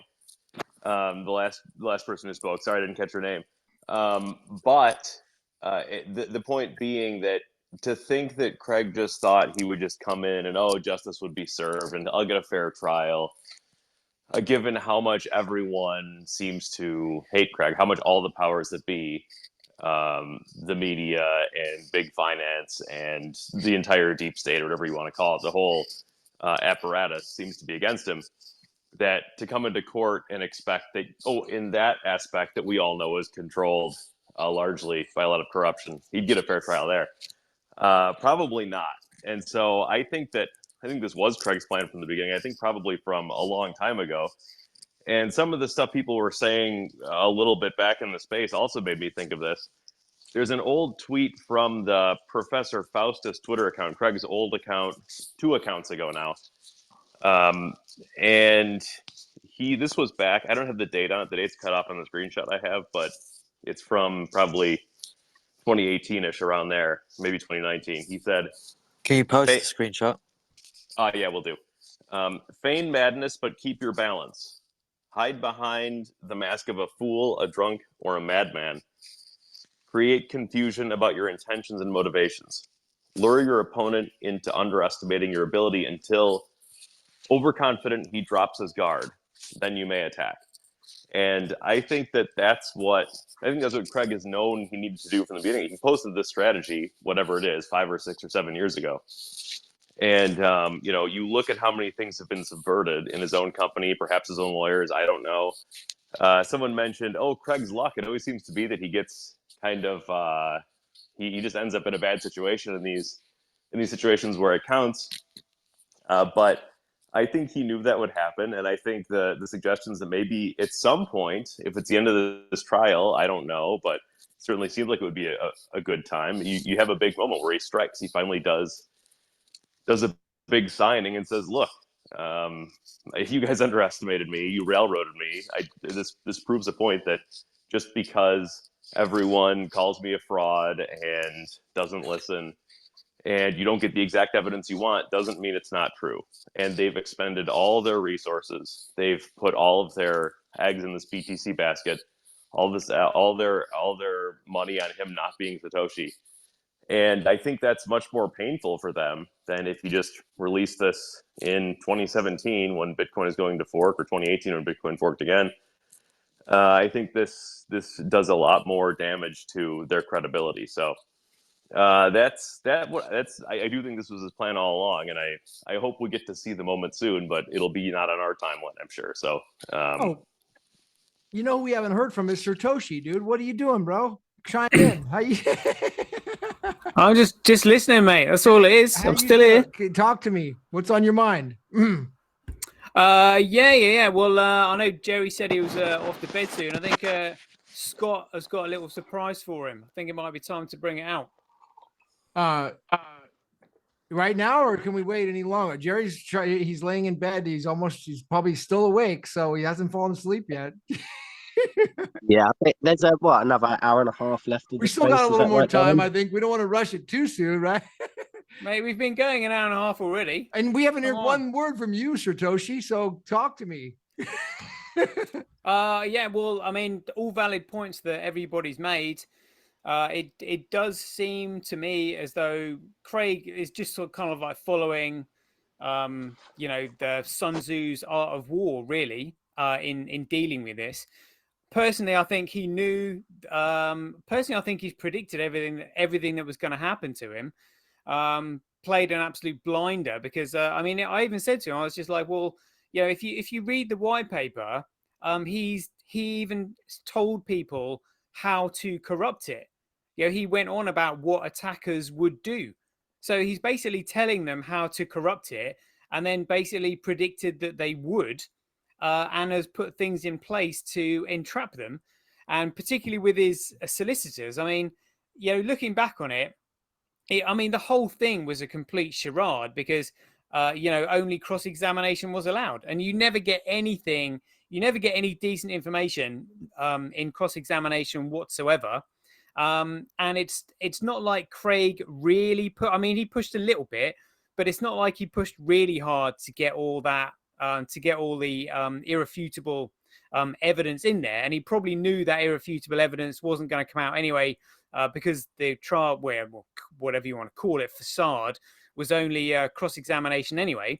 And that cross-examination, everybody's entitled to a fair trial. That entire charade that we saw where, all parties are going to be bound by what the judge said, and we're only going to allow cross-examination, that is not a trial. That whole thing should be considered contempt of court. It is absolutely outrageous what went on there. So I think Craig is getting them all in because they have all shown how corrupt they are. And I mean, I can't list the charges off the top Are of we my on, head, or but is the contempt of technical court is a difficulties? huge amount. Oh yeah, we're on jacket. Could it be if you can't hear us, then you might need to drop down or do a test or refresh your browser. You can't hear me, Jack? So, okay, yeah. All right, let's do it. Sirtoshi, I'll come back to you, but let's go on over to Reggie Middleton. He's up with us now as well, straight from Brooklyn, New York. So, Reggie, the floor is yours, my man. How you doing this morning? I am well. Hello, Welcome back. everybody. Yeah, good to hear you. Good to hear your voice again. And we, you see the title of the space. I know people really want to hear what's on your mind about this subject. Very similar interests. So I'll let you comment or state what you like. Love to hear from you. Well, I'm mired in litigation myself, and so there is no upside to speaking while mired in litigation, but there's a lot of downside. I have a lot of questions, but I can give my opinion on. I could give some of my opinions. I heard someone discussing about patents and how discrediting Craig Wright would not aid in attacking patents, but I would disagree with that. Remember, you have a court of law, and then you have the real world. Going after Craig Wright, discrediting him, costs him money. Okay, when corporations are funding one thing, and an individual is defending, corporations usually have much more capital. Okay, you don't have to, and I'm not saying Craig Wright, I'm not going to opine on Craig Wright's innocence or lack thereof, because I really just don't want to get into that. But you can be absolutely innocent of any allegations, and just the litigation alone will break you. And so that's why a lot of entities, corporate, public, and private entities, can bully individuals, inventors, etc., because they simply have more money. People should keep that in mind. Number two, COPA or certain members of COPA do have a significant incentive for certain patents not to be used or wielded. If I'm not mistaken. Now, you're also discussing Craig Wright's patents. I don't know him personally. I know him well. I've talked with him a couple of times. But if I'm not mistaken, I believe he sold the business that held the patents off to Craig Ayer's company, if I'm pronouncing his name right. Yeah, N-Chain Calvin Air. Right, yeah. And I don't know what the terms of the deal was, but I believe he paid $400 million or something like that, and he got roughly 70% ownership. That's just what I recall. It may be wrong, so don't quote me on that. But that means that Craig does not own the patent portfolio outright.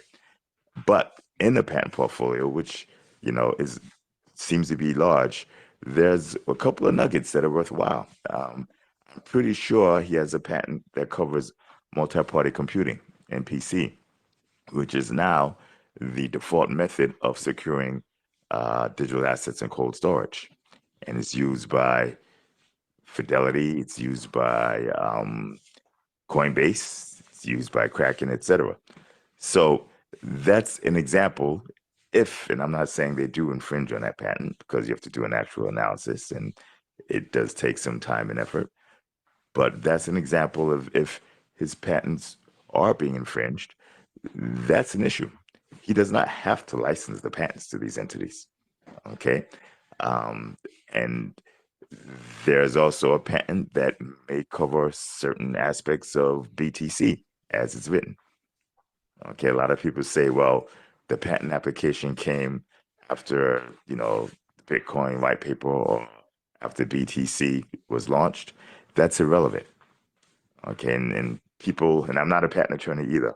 I'm not a big smart guy like everybody else. I'm just a dad. So just keep that in mind. But when you create a software project, such as Bitcoin, okay, and the project was launched in 2009, someone could get a patent in 2000, and you pick a later date, 2015, 2016. Bitcoin can easily infringe on that patent because you're developing Bitcoin continuously. So when you add in certain things like, certain escrows or, Bitcoin improvement proposals that add this, that, and the other functionality, you can easily infringe on somebody's patent. Okay, and that patent can be 5, 10 years after the launch of Bitcoin. So I strongly implore many of you not to sit around and listen to armchair patent attorneys, particularly armchair patent attorneys that don't understand the technology and the strategy behind it. So I see N-Chain's portfolio as a significant risk to those who didn't do what is called freedom of operator, FTO analysis. And that will probably be almost everybody in the business. Reggie, okay, okay, Reggie, if you could I have to make a comment here on what you said here, just if I could be so kind, but I need to have one person step down. I think it's BOY, the gentleman that was up here a moment ago, Boy Scout. If you could step down, I can get Jack Pitts back up here. I'd be greatly appreciated because we got a full speakers panel. Okay, Reggie, one thing I wanted to ask you, well, you don't have to, you may not comment on this, but Eric Trump, he was on stage on a space this week and they were all starting a DeFi business and they're going to do this new DeFi business on crypto. And they were just bullish on it like crazy, man. And it just, I'm thinking in my back of my head, I'm like, I wonder if they've done a freedom to operate search and check and see if there's any patents. It seems like they forgot to do any research. Did they contact you at all, Reggie, about about DeFi before they went into business? Well, I think it's bad business etiquette to discuss. Probably bad for you to comment on that. Okay. Yeah, but it's bad business. I would say nobody's contacting me from that camp. Let's put it that way. But in general, the whole reason why they call it a private conversation is because what? It's private, right? Yeah. Can you hear me? Yeah. Oh, we can hear you. Okay. But no, I haven't received any communications from the camp. And are you I've heard from reading that you have the patent on DeFi. Is that true? It all depends on how you define DeFi, but I believe that intellectual property right control is integral to, functional DeFi, especially once it comes to, large institutional use. Those are a bunch of big words that I think so. Let's put it that way. Okay. Sounds like a pretty valuable enterprise. So nice. Let's put it this way. I am no stranger to fighting large corporations. I am no stranger to having my own lawyer turn against me and stab me in the back, and I have to go after them. I'm no stranger to courts ruling in what I would perceive to be not along the lines of the facts and evidence in the law. So again, I'm not even going to opine on whether Craig Wright is, right or wrong, etc. But the story that's been told is definitely not beyond the realms of reality, because I've been through it literally, and I'm going through it right now. So it sounds like very stressful. Basically you're saying total contrary from what I said earlier, which was when I met with the patent attorney, he actually said that, well, COPA cannot go after the Craig Wright N-Chain patents if they declare that he's not Satoshi. In fact, there's no basis in that. There's no possibility in that. That's not their motive. He was definitive 100%. So you're saying that you disagree that they could go after the patents if they said that Craig Wright was not Satoshi. Well, yeah, number one, I'm not an attorney, but I spend a lot of time in litigation, battle strategy, etc. But I'm not an attorney. Maybe he's thinking like an attorney. Discrediting Craig Wright as not being Satoshi has absolutely nothing to do. Has absolutely nothing to do with. Sorry, those are actually my dogs. It has nothing to do with going after the patents. So you can't make a direct connection, in my opinion. But if they drain them of money, okay, and they drain them of brand equity, okay, and the ability to do business with others who would trust them, That's damaging. A. Okay. Now, that's not a law or a legal strategy, but it's a very, it's a very competent business strategy. Number two, COPA can always go after the patent. So all they have to do is file an IPR, which is inter partes review. It's a request to invalidate the patent or claims in the patent, and anybody could file it at any time. Now, it takes expertise and some money to do it, so nobody's just going to do it, haphazardly. But a lot of the members, the founding members of COPA, happen to have a lot of money. Now, there's risk in going after it, because if you go after it and you fail, you actually strengthen the patent. Okay, and it does take some money. Let's assume if you use a firm from New York, it would cost you between $300 and maybe $1.1 million to go after a patent and attempt to defeat it. Okay, multiply that by 1,900 patents, and you do the math.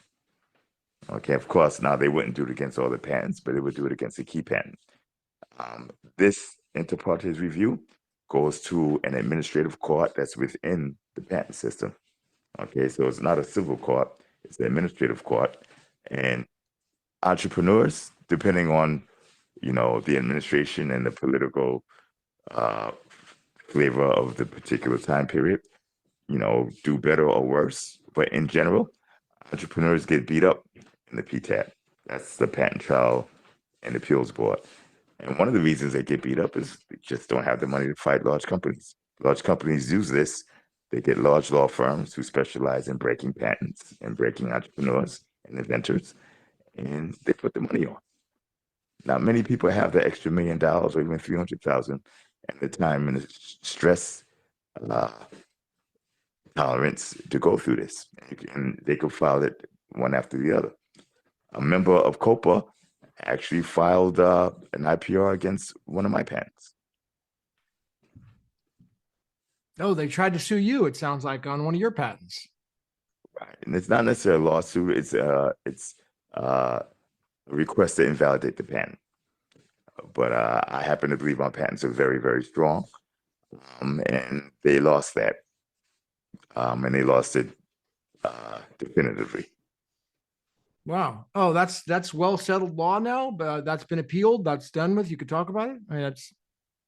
Well, remember, this is not civil court. This is administrative court within the PTAB, but it's done with. They filed.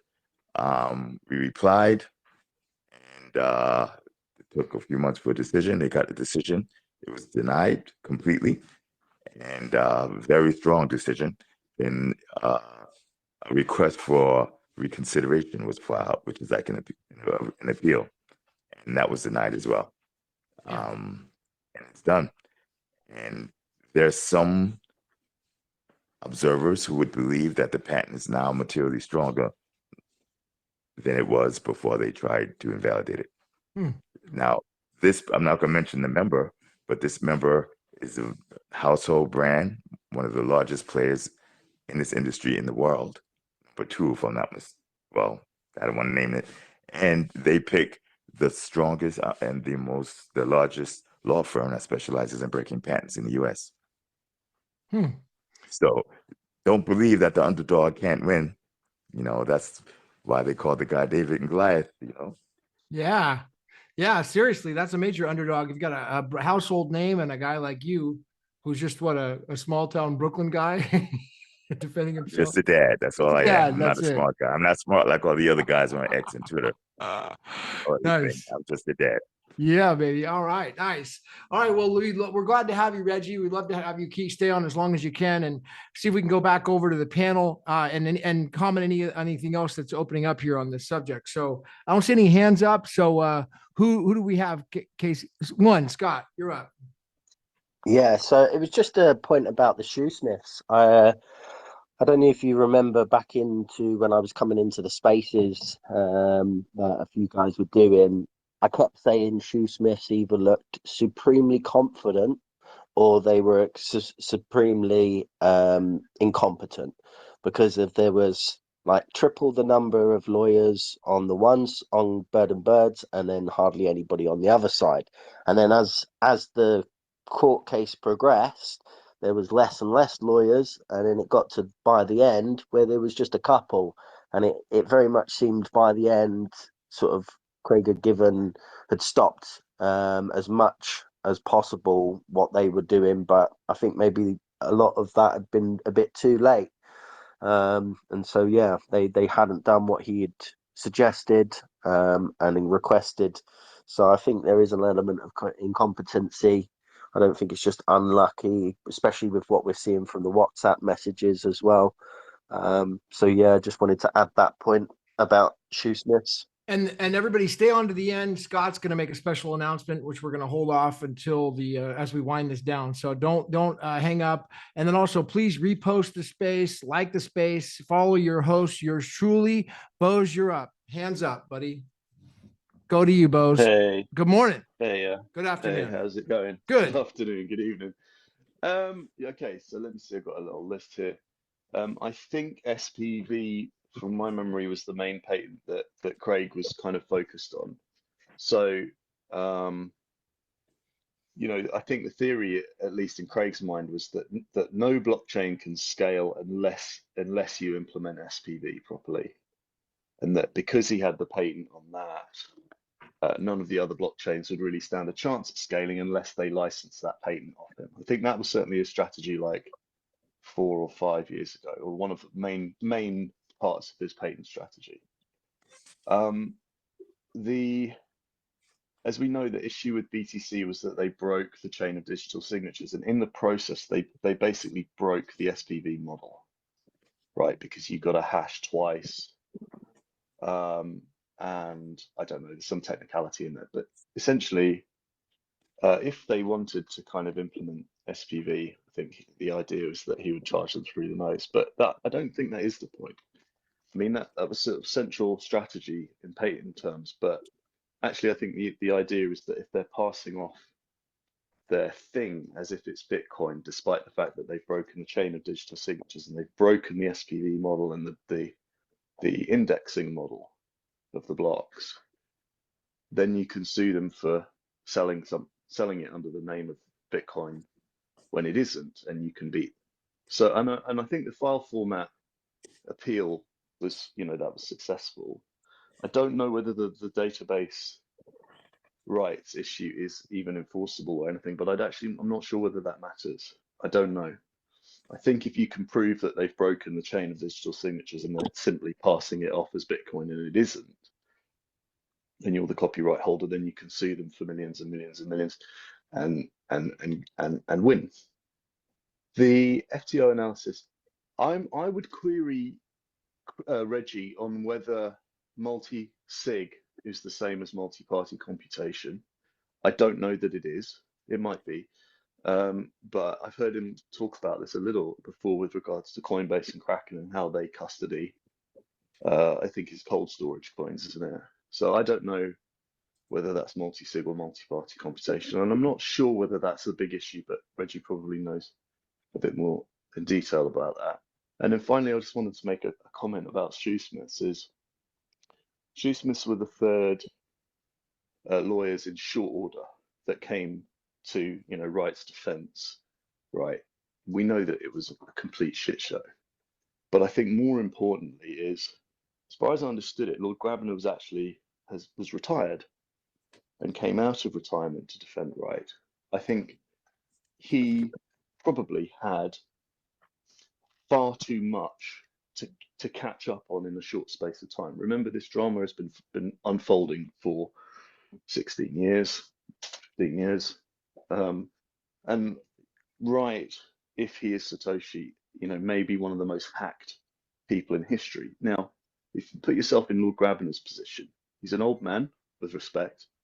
He may be sharp, but there's still 10 to 12 years of politics, hacking, he said, she said, details, quite sophisticated technical arguments to get your head around, very sophisticated social arguments and social attacks to get your head around. I wouldn't be at all surprised if Lord Grabner had been totally overwhelmed by the complexity of all of this, came into it very late. I think it was as late as October 2023 when they were brought on. It might have been earlier than that, but it might even have been later than that. It might not have been till November. So the criticism that Shoesmith was incompetent, I suppose that may or may not be valid. I don't know. My impression of Lord Grabiner at the case was he did kind of a minimal amount of defense in some respects of Craig Wright. They didn't pick apart the COPA arguments really very much. They didn't seem to be well staffed. They didn't have a large team. They certainly didn't have a backup of like hundreds of open source ideological warriors picking out things for them and making arguments for them, which COPA does. And I think that, that's a very, that army of open source people on COPA's side are not only prepared to manufacture evidence, I think, against Wright, but they're also.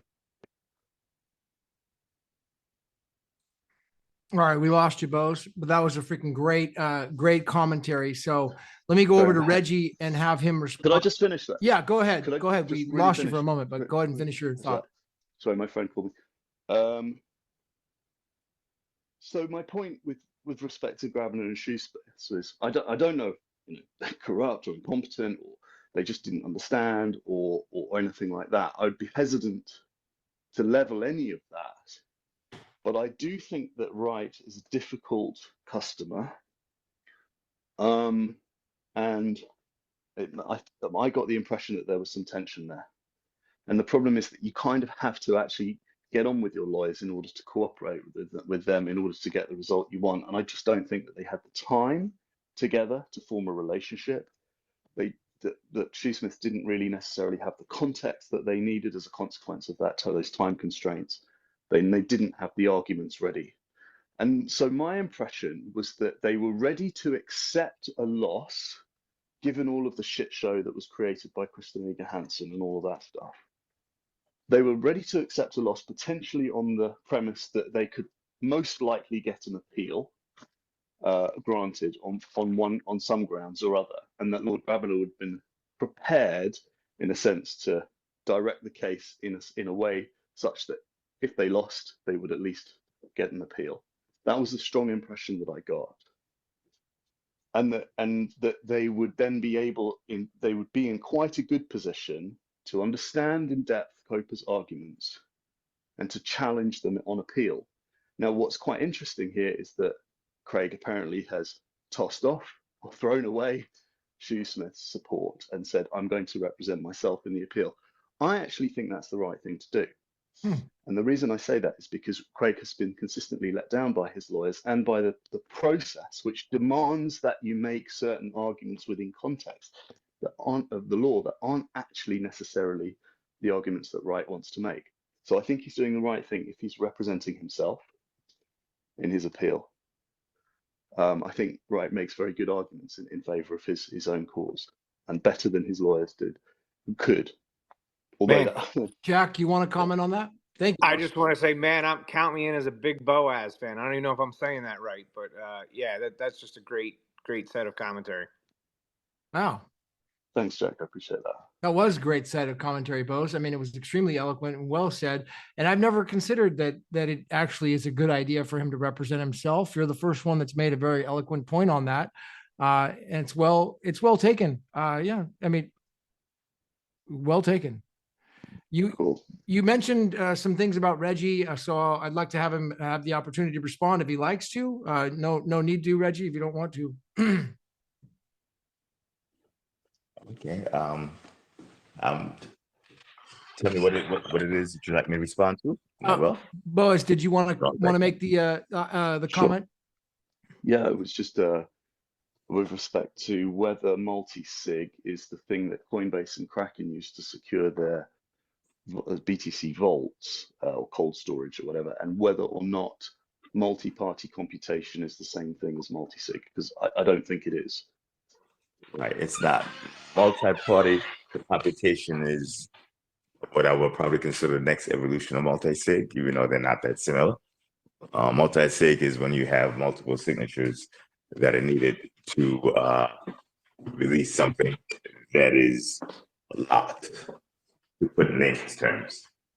event. So you have three potential private keys that can move assets. You need at least two of three or M event to be able to move those assets. In multi-party computing is you have a private key, and that private key uses, I think it's Sherman's secret. Forget the name of it, but it's a secret hash mechanism Shamir. where, say it again?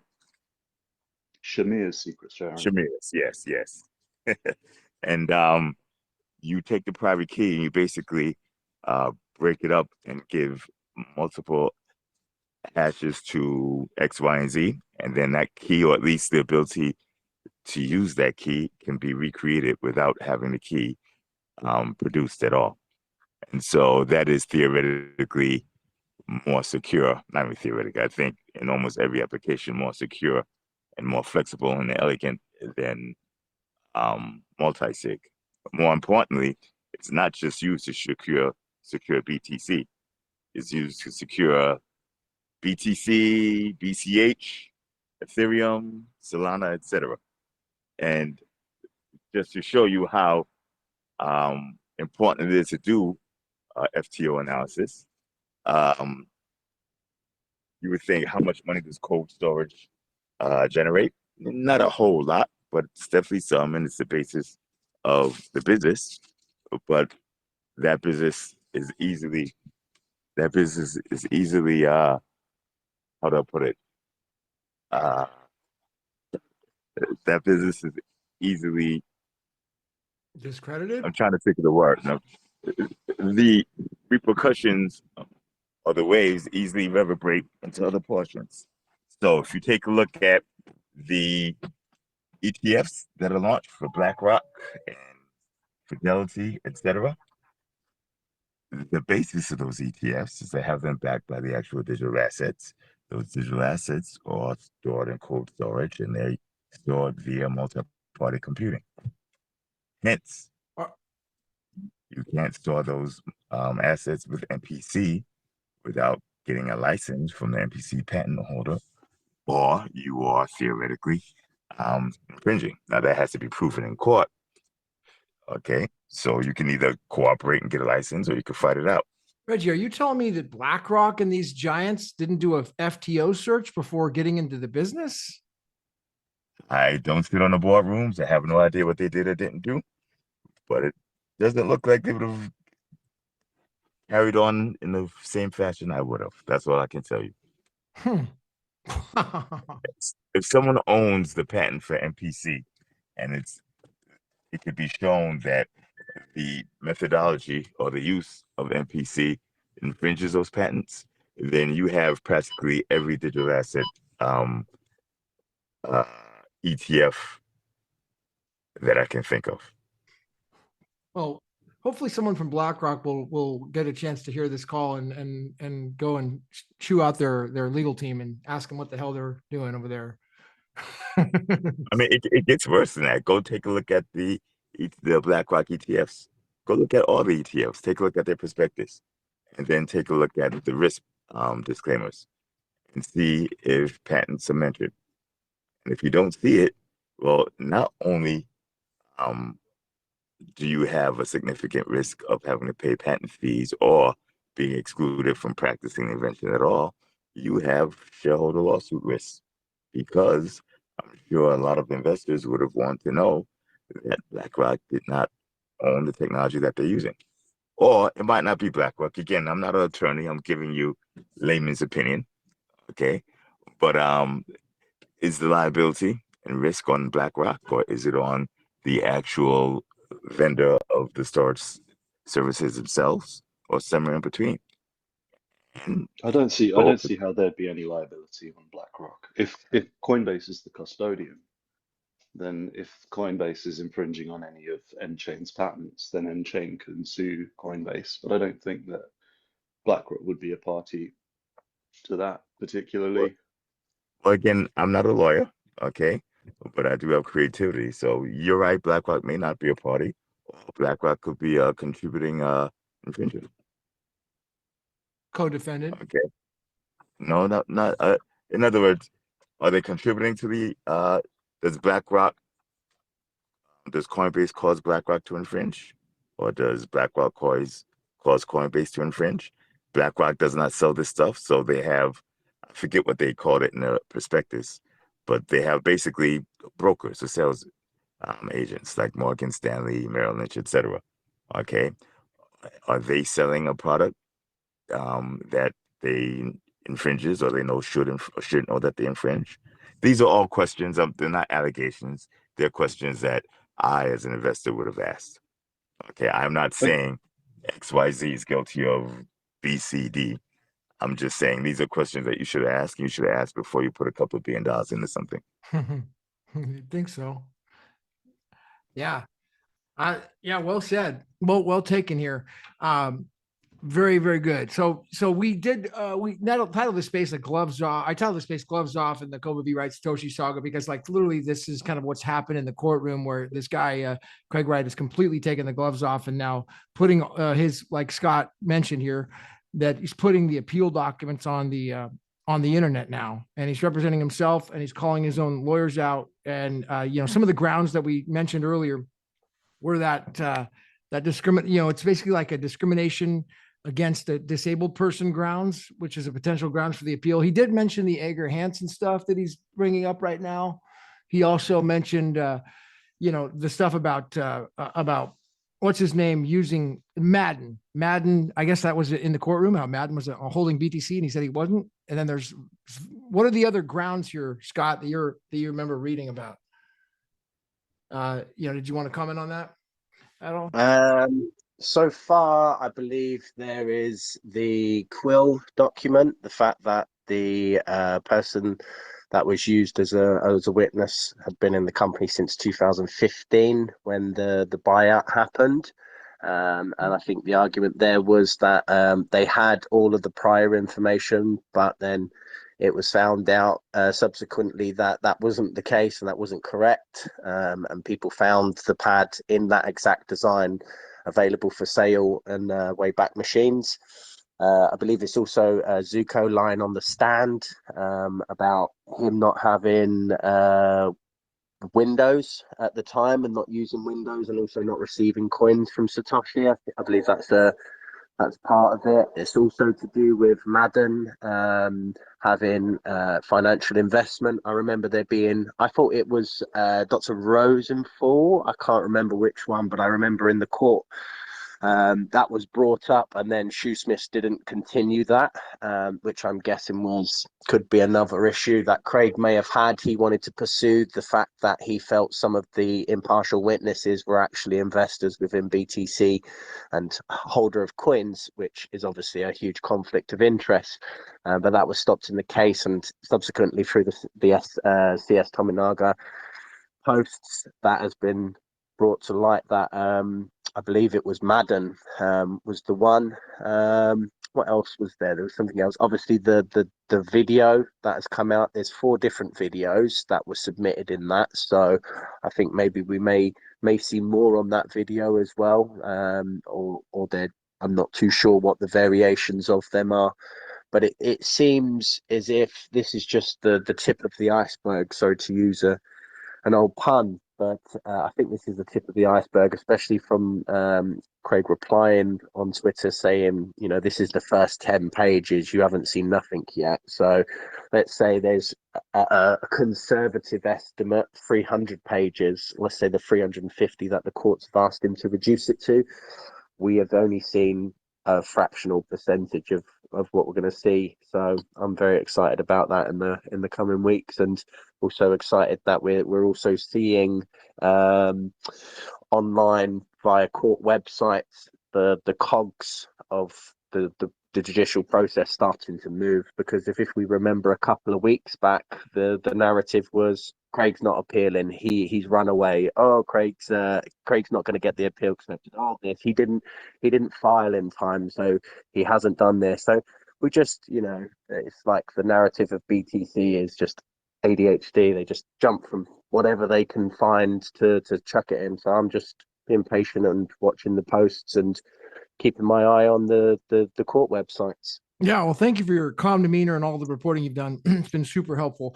No, everybody, please repost the space, share the space, comment, follow your host, yours truly. And Casey, you mentioned that you know that Dr. Wright is commenting or or liking on your post. So if you want to reach out to him and ask him to join, please do. Great, you're hearting my thing. So I think he's in China, so it's probably late at night, but he's apparently online. So have him join in and say what's up. All right. So what about, we want to go back over to you, Jack? Any thoughts or comments that you want to chime in on since you spoke last? Oh, geez, you don't want me speaking. I'm too wordy. I have nothing other than, I really appreciate Reggie's comments. I think he's much more of a patent expert from my experience in patent law than he gives himself credit. And, the only thing I can comment on his thing is he's right. The Davids beat the Goliaths frequently in these patent cases. The big one that I was involved with was a BlackBerry patent about email on smartphones. Actually, it was even kind of pre-smartphone back in '99 and 2002. My whole salary, or my income for several years, was based on BlackBerry, so it was a super important case to me. And unfortunately, the smaller guy was actually, I want to call them dirty because I think they were just a patent troll organization that does what they're supposed to do. But the patent that it was based on was just absurd. I mean, I knew every single detail of that patent, plus all the prior art. And I've read a lot of patents studying Apple when I was involved with them. And it was the stupidest patent I've ever seen. And they won, and it cost BlackBerry $600 million, and it nearly collapsed their AT&T deal, which was basically when smartphones broke out for the first time. They did manage to get it done, but they had to raise extra money to pay this troll off, and it was a big deal. But there's an example where the David was, pretty awful, and preventing the world from kind of getting a technology that they should have gotten based on a ridiculous patent. So it works both ways. But it's kind of inspirational for me what Reggie says in the patent world when you apply it to this case, because it just is completely obvious that this copyright and the database rights and the file format are important, as are the rest of the patents. And that's what Dorsey and Zuckerberg and all these bigwigs are trying to suppress. And I think Christian Iyer-Hansen is probably the best general in their army to date. He was very successful in winning the trial for COPA by disrupting it, in my opinion, from everything that I saw. And I did witness some kind of behind the scene things that were very untoward for him on several instances. So I think very lowly of him as a human. I think he's a very greedy man, and but he's also very successful at what he does, and God knows who paid him off. Probably several people, if I understand him well. But hats off to him, and he won this round. But I would hope, and that in this case, that David does beat the Goliath in the end, and I think his appeal is super important. I know, there's a whole faction in BSV that probably aren't even listening to this because they're busy working on BSV technical aspects, and God bless that they are, and they don't care who's Satoshi. And in a way, that's true. But from my experience, every technology needs a boom and bust period. I don't think of that as bad anymore. The dot-com thing, I lived through the whole thing. It was completely crazy and nonsensical. But the beauty of a boom that makes little sense to the logical is that there's lots of money swishing around, and that money ends up finding good things less frequently than the bad things. But the good money, the capital does go to the good entities, and you end up with important companies like, Amazon and Expedia and eBay and Yahoo and Google out of that bust, right? And that's a good thing. And those positives outweigh the negatives of the boom cycle. And so what I would like to see is not just BSV progress the way any great technology should, such as the transistor or the internet. But I would like to see it get its day in the sun and have a tailwind to see what it can do, because I constantly hear from people who are highly technical, and they tell me they haven't really looked into the technology and what Bitcoin can do, and then they kind of dismiss it the way a newspaper company might dismiss the internet, even though 20 years later it's going to practically destroy them, if not completely destroy them. And they're right for a time period. Blockbuster gets stronger while Netflix exists, and then one day it reverses, and the David kills the Goliath. And I see such amazing things that Bitcoin can do that it pains me when I literally watch millions of dollars fall out of the hands of investors that can put money into really cool products. And so, my last thing always is, the case is important, and I totally support that. And it seems like it's a personal thing for Craig, but it really isn't. It's beyond that. But I would also say, if you're into BSV and you don't have a favorite app that you think is really cool, for me, it's probably Lil Bit is my favorite. I also have a lot of mad respect for Orange Gateway and several others, and some are even defunct that I really like. But I would just encourage you that if you're involved in any way with a product, or you even love a product, try and help them out in your spare time, even if it's for no money or no fame or nothing. And I think as this industry progresses, whether it's BSV that wins or some entity that copies the original Bitcoin protocol and calls it something else, I think you'll find that time that you donated or spent or got involved with a product, not just BSV itself, will really pay off. And that's the kind of people I want to hang out with and talk to. So hopefully all of you are in that camp. Getting a lot of thumbs up to that. So that was really good. Well taken, Jack. I would like to just give this notice to Reggie. Reggie, we when I had you up here last time, a few weeks ago, the chief IP officer of nChain responded back to me, and he said this. He says, Gavin, apologies for the delay in answering, which makes it quite short notice for you tonight. I'd like the idea, but I can't make a fit, and would like to still need to run it past a couple people. And that was about bringing him on publicly on the space. And I says, I have noticed Reggie's recent communication on nChain and its IP, and would personally like to have a chat with him or pay him a visit personally, in the next couple of weeks. I'm quite curious to learn what he is currently doing as well. Kind regards, Robert. So that is an open invitation to have him come out and fly out, basically to, see you in New York, Reggie, if you're open to it. And he is the chief guy there. So just thought I would make sure you have notice of that. Okay, well, thank you. It'd be my pleasure. Okay. Yeah. I'd love to make the connection and bridge the two gaps, because he oversees all the intellectual property, and he's definitely interested in seeing what you're up to. So I will try to, I'll respond back to him today, and I'll see if I can make that connection. So, all right, Alex, we haven't heard from you, buddy. What do you got on your mind, man? What's up? Alex up in Amsterdam? No, you want to hold out? Oh, right. Yeah. How's it going? Good. Yeah, not too bad. Interesting to hear about the development on patents, and it sounds like that open invitation for Reggie's going to potentially bring some fruit to the table. Well, it'd be nice to have the two smaller guys. I mean, nChain's not necessarily small, but I would say, compared to the COPA, they're small. So have them and Reggie unite. That'd be great. We'd all root for that, I think, right? Yeah, it's especially interesting that COPA has also attacked Reggie's patent. And I guess, Reggie, you must kind of be thanking them a little bit for validating that it is at least a little battle tested now.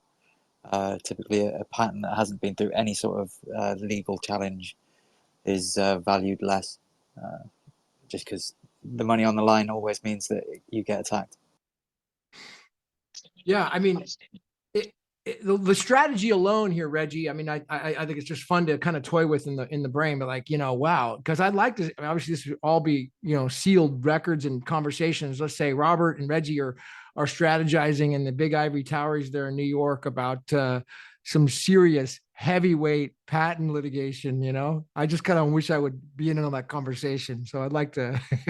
Reggie, any thoughts about comments on that? I'm not a big believer in litigation. The only one who really makes money in litigation are lawyers, and I'm not a lawyer. So, but unfortunately, there's this movie called Blade about the vampire killer, and the star said sometimes certain people always have to try and ice skate uphill. I'm sorry. Yeah, that's sometimes the case. I mean, strategy is different. I mean, ultimately, it could be prevented without litigation. A lot of times, this whole thing could be settled without going to court or even going into the administrative process. So, ultimately, it comes down to strategizing and then getting on the phone with the other side.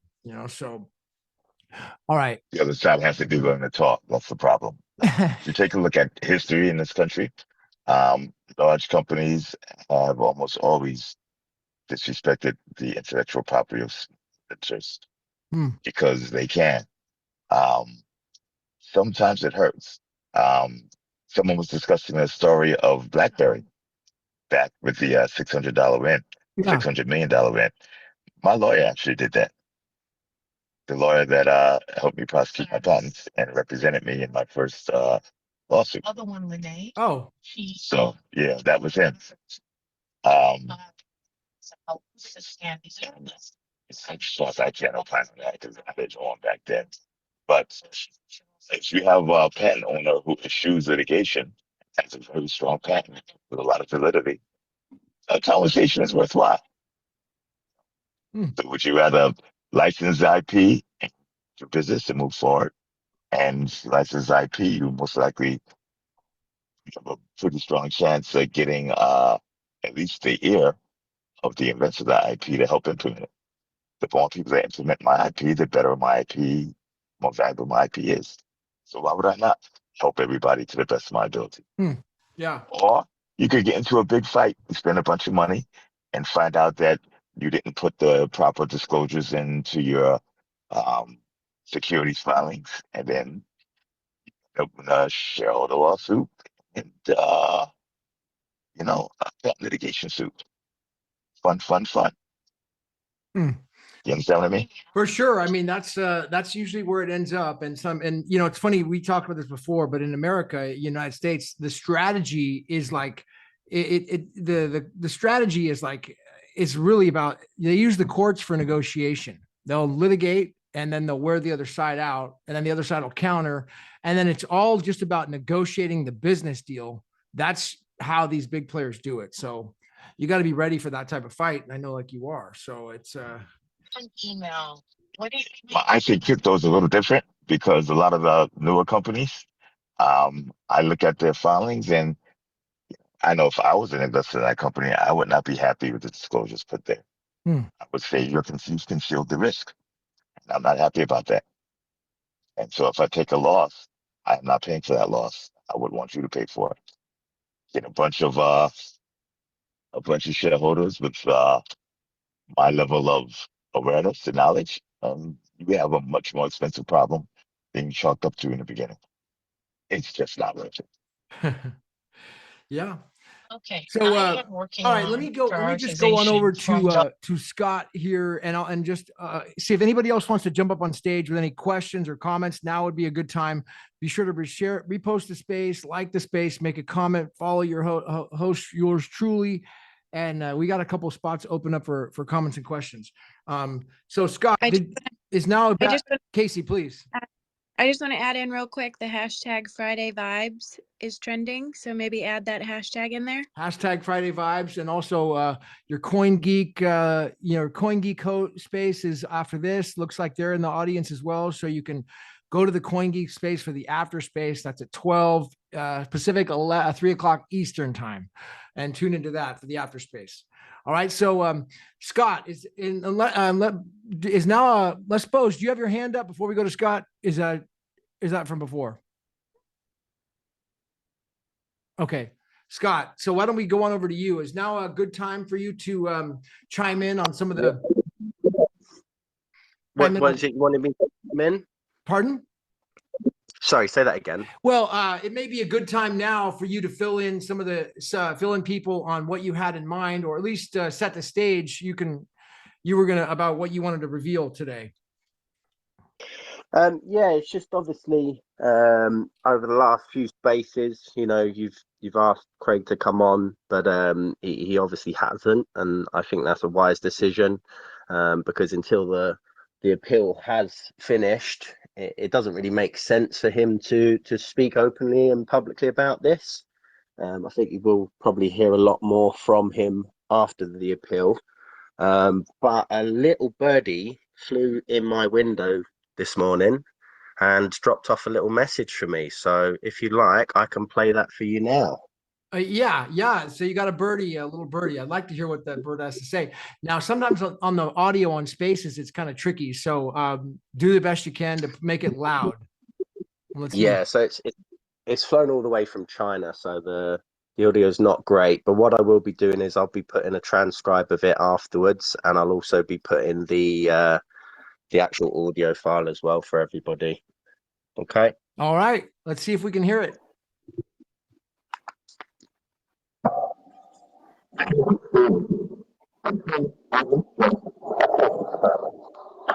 a revolution. It is designed to put control back in the hands of individuals, to give people the power to transact freely, without middlemen, without interference, to have cash. The original Bitcoin, not the mess that BTC has become, was supposed to start to grow and empower its users through competitive mining. The system is built to be strong, transparent, and driven by those who actually contribute. Scott, hold on. Yeah, it needs a little bit of audio adjustment on it.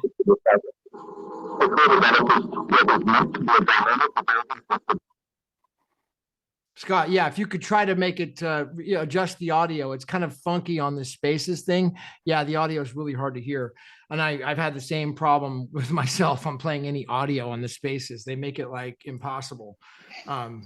So could anybody else, Casey, could you hear that? I had a hard time. I want to hear it. Casey. No, it was not clear. Okay. Yeah. It wasn't clear. If you try it again, Scott, maybe with a different somehow. No, it's a poor quality audio. That's what I've said. I've had to enhance this and increase the loudness. So it's either you have to deal with that, otherwise you don't listen to it really. Well, you want to give us a little, because we had give us an idea for what it is, what it is. It's a message from Dr. Wright, basically talking about what he's thinks about the whole situation. All right. Well, if you want to try again, see if we can get maybe where you're holding it to the microphone could be adjusted. No, it sounds that for me. It's that bad. Yeah, the bird flew all the way from China. How long is it? 7 minutes. Okay. What do you guys? Why don't we do a vote here if we want to hear that, give that a shot or not? What do you? Thumbs up, thumbs down, thumbs up from BSP Panama. Thumbs up from Casey. Anybody else? Thumbs down from Boase. Anybody? So we got 2-1. Anybody else want to do? Anybody in the audience? What do you guys want to hear that? The best option is just to play it. It's 7 minutes, and then I will post it, and people can hear it for themselves. And as I said, I'll put the transcribed. Yeah. It'll probably sound way better if people just do it by themselves. But yeah, just upload it. Yeah, just upload it then, Scott, because it was so brutal. I couldn't make out what it was saying. We couldn't even make out anything. It's our end. So, all right, sounds good. I wish we could do it. It sounds like a really positive, uplifting message that we'd like to hear. I'm the man himself. Let's Yeah, see. a lot more points. Yeah. Can you tell us anything about it that you heard? You want to summarize it? I'd rather let him tell you, to be honest with you. All right. Well, post it in this space. If you could post it in the feed here or the transcript in the feed, that way we can read it. Or I could read it. I could read the transcript if you show it to me, or you could read the transcript, but we can't hear the audio. Please. So who else? All right. What else do we got? We're at 10:26, in California here. And we've had a, great run at it. There's a lot of, things just to kind of recap. We had some of the grounds for the appeal that we talked about. Some of the gloves came off where Dr. Wright's now going against his counsel, Shoesmiths. He's saying that everything he's doing is highly calculated. We read some of the posts that he's made on here about how everything is extremely calculated on what he's doing. And how this is happening, how it's playing out. We got the Madden stuff. He's coming out saying Madden had, BTC holdings. Shoesmith is in comp. I mean, there's a lot of allegations here that's coming out. So it's really, I'd say all gloves are off is probably the right title of the space. So any comments, questions, the floor is open. So please unmute or raise your hand. Anybody in the audience has anything to add? Let's see. No, nothing. Sirtoshi, Craig, anybody? Craig, you want to chime in? I mean, where we're at, Alex? No, I don't really have much to add. I've enjoyed the space. I think it's let's wait and see what happens. I like Jack's point about, if you get the opportunity to work with some Bitcoin people, it is really fun and exciting, even if it doesn't make you any money, which I think we all know usually it doesn't at this point. Mm-hmm. But it's we're very early. I think we all know here that Bitcoin, BSV, is going to be something that's going to have a big impact on the future. I mean, probably, unless it totally goes away. We know its potential impact. So I would just second that point. If you get the opportunity to work with some Bitcoin people on some project, or if you have a project yourself, it's a great experience. So thanks for having me on. Right on, Craig. I love having you, man. It's really appreciate your insight and your input. Let's do another Trump space in the coming future. To honesty, you're up. Thank you. Great call. Thanks. Yeah. I was interested in what Wright was saying on X about the Madden situation. As an expert witness, and I haven't really got much to say about it.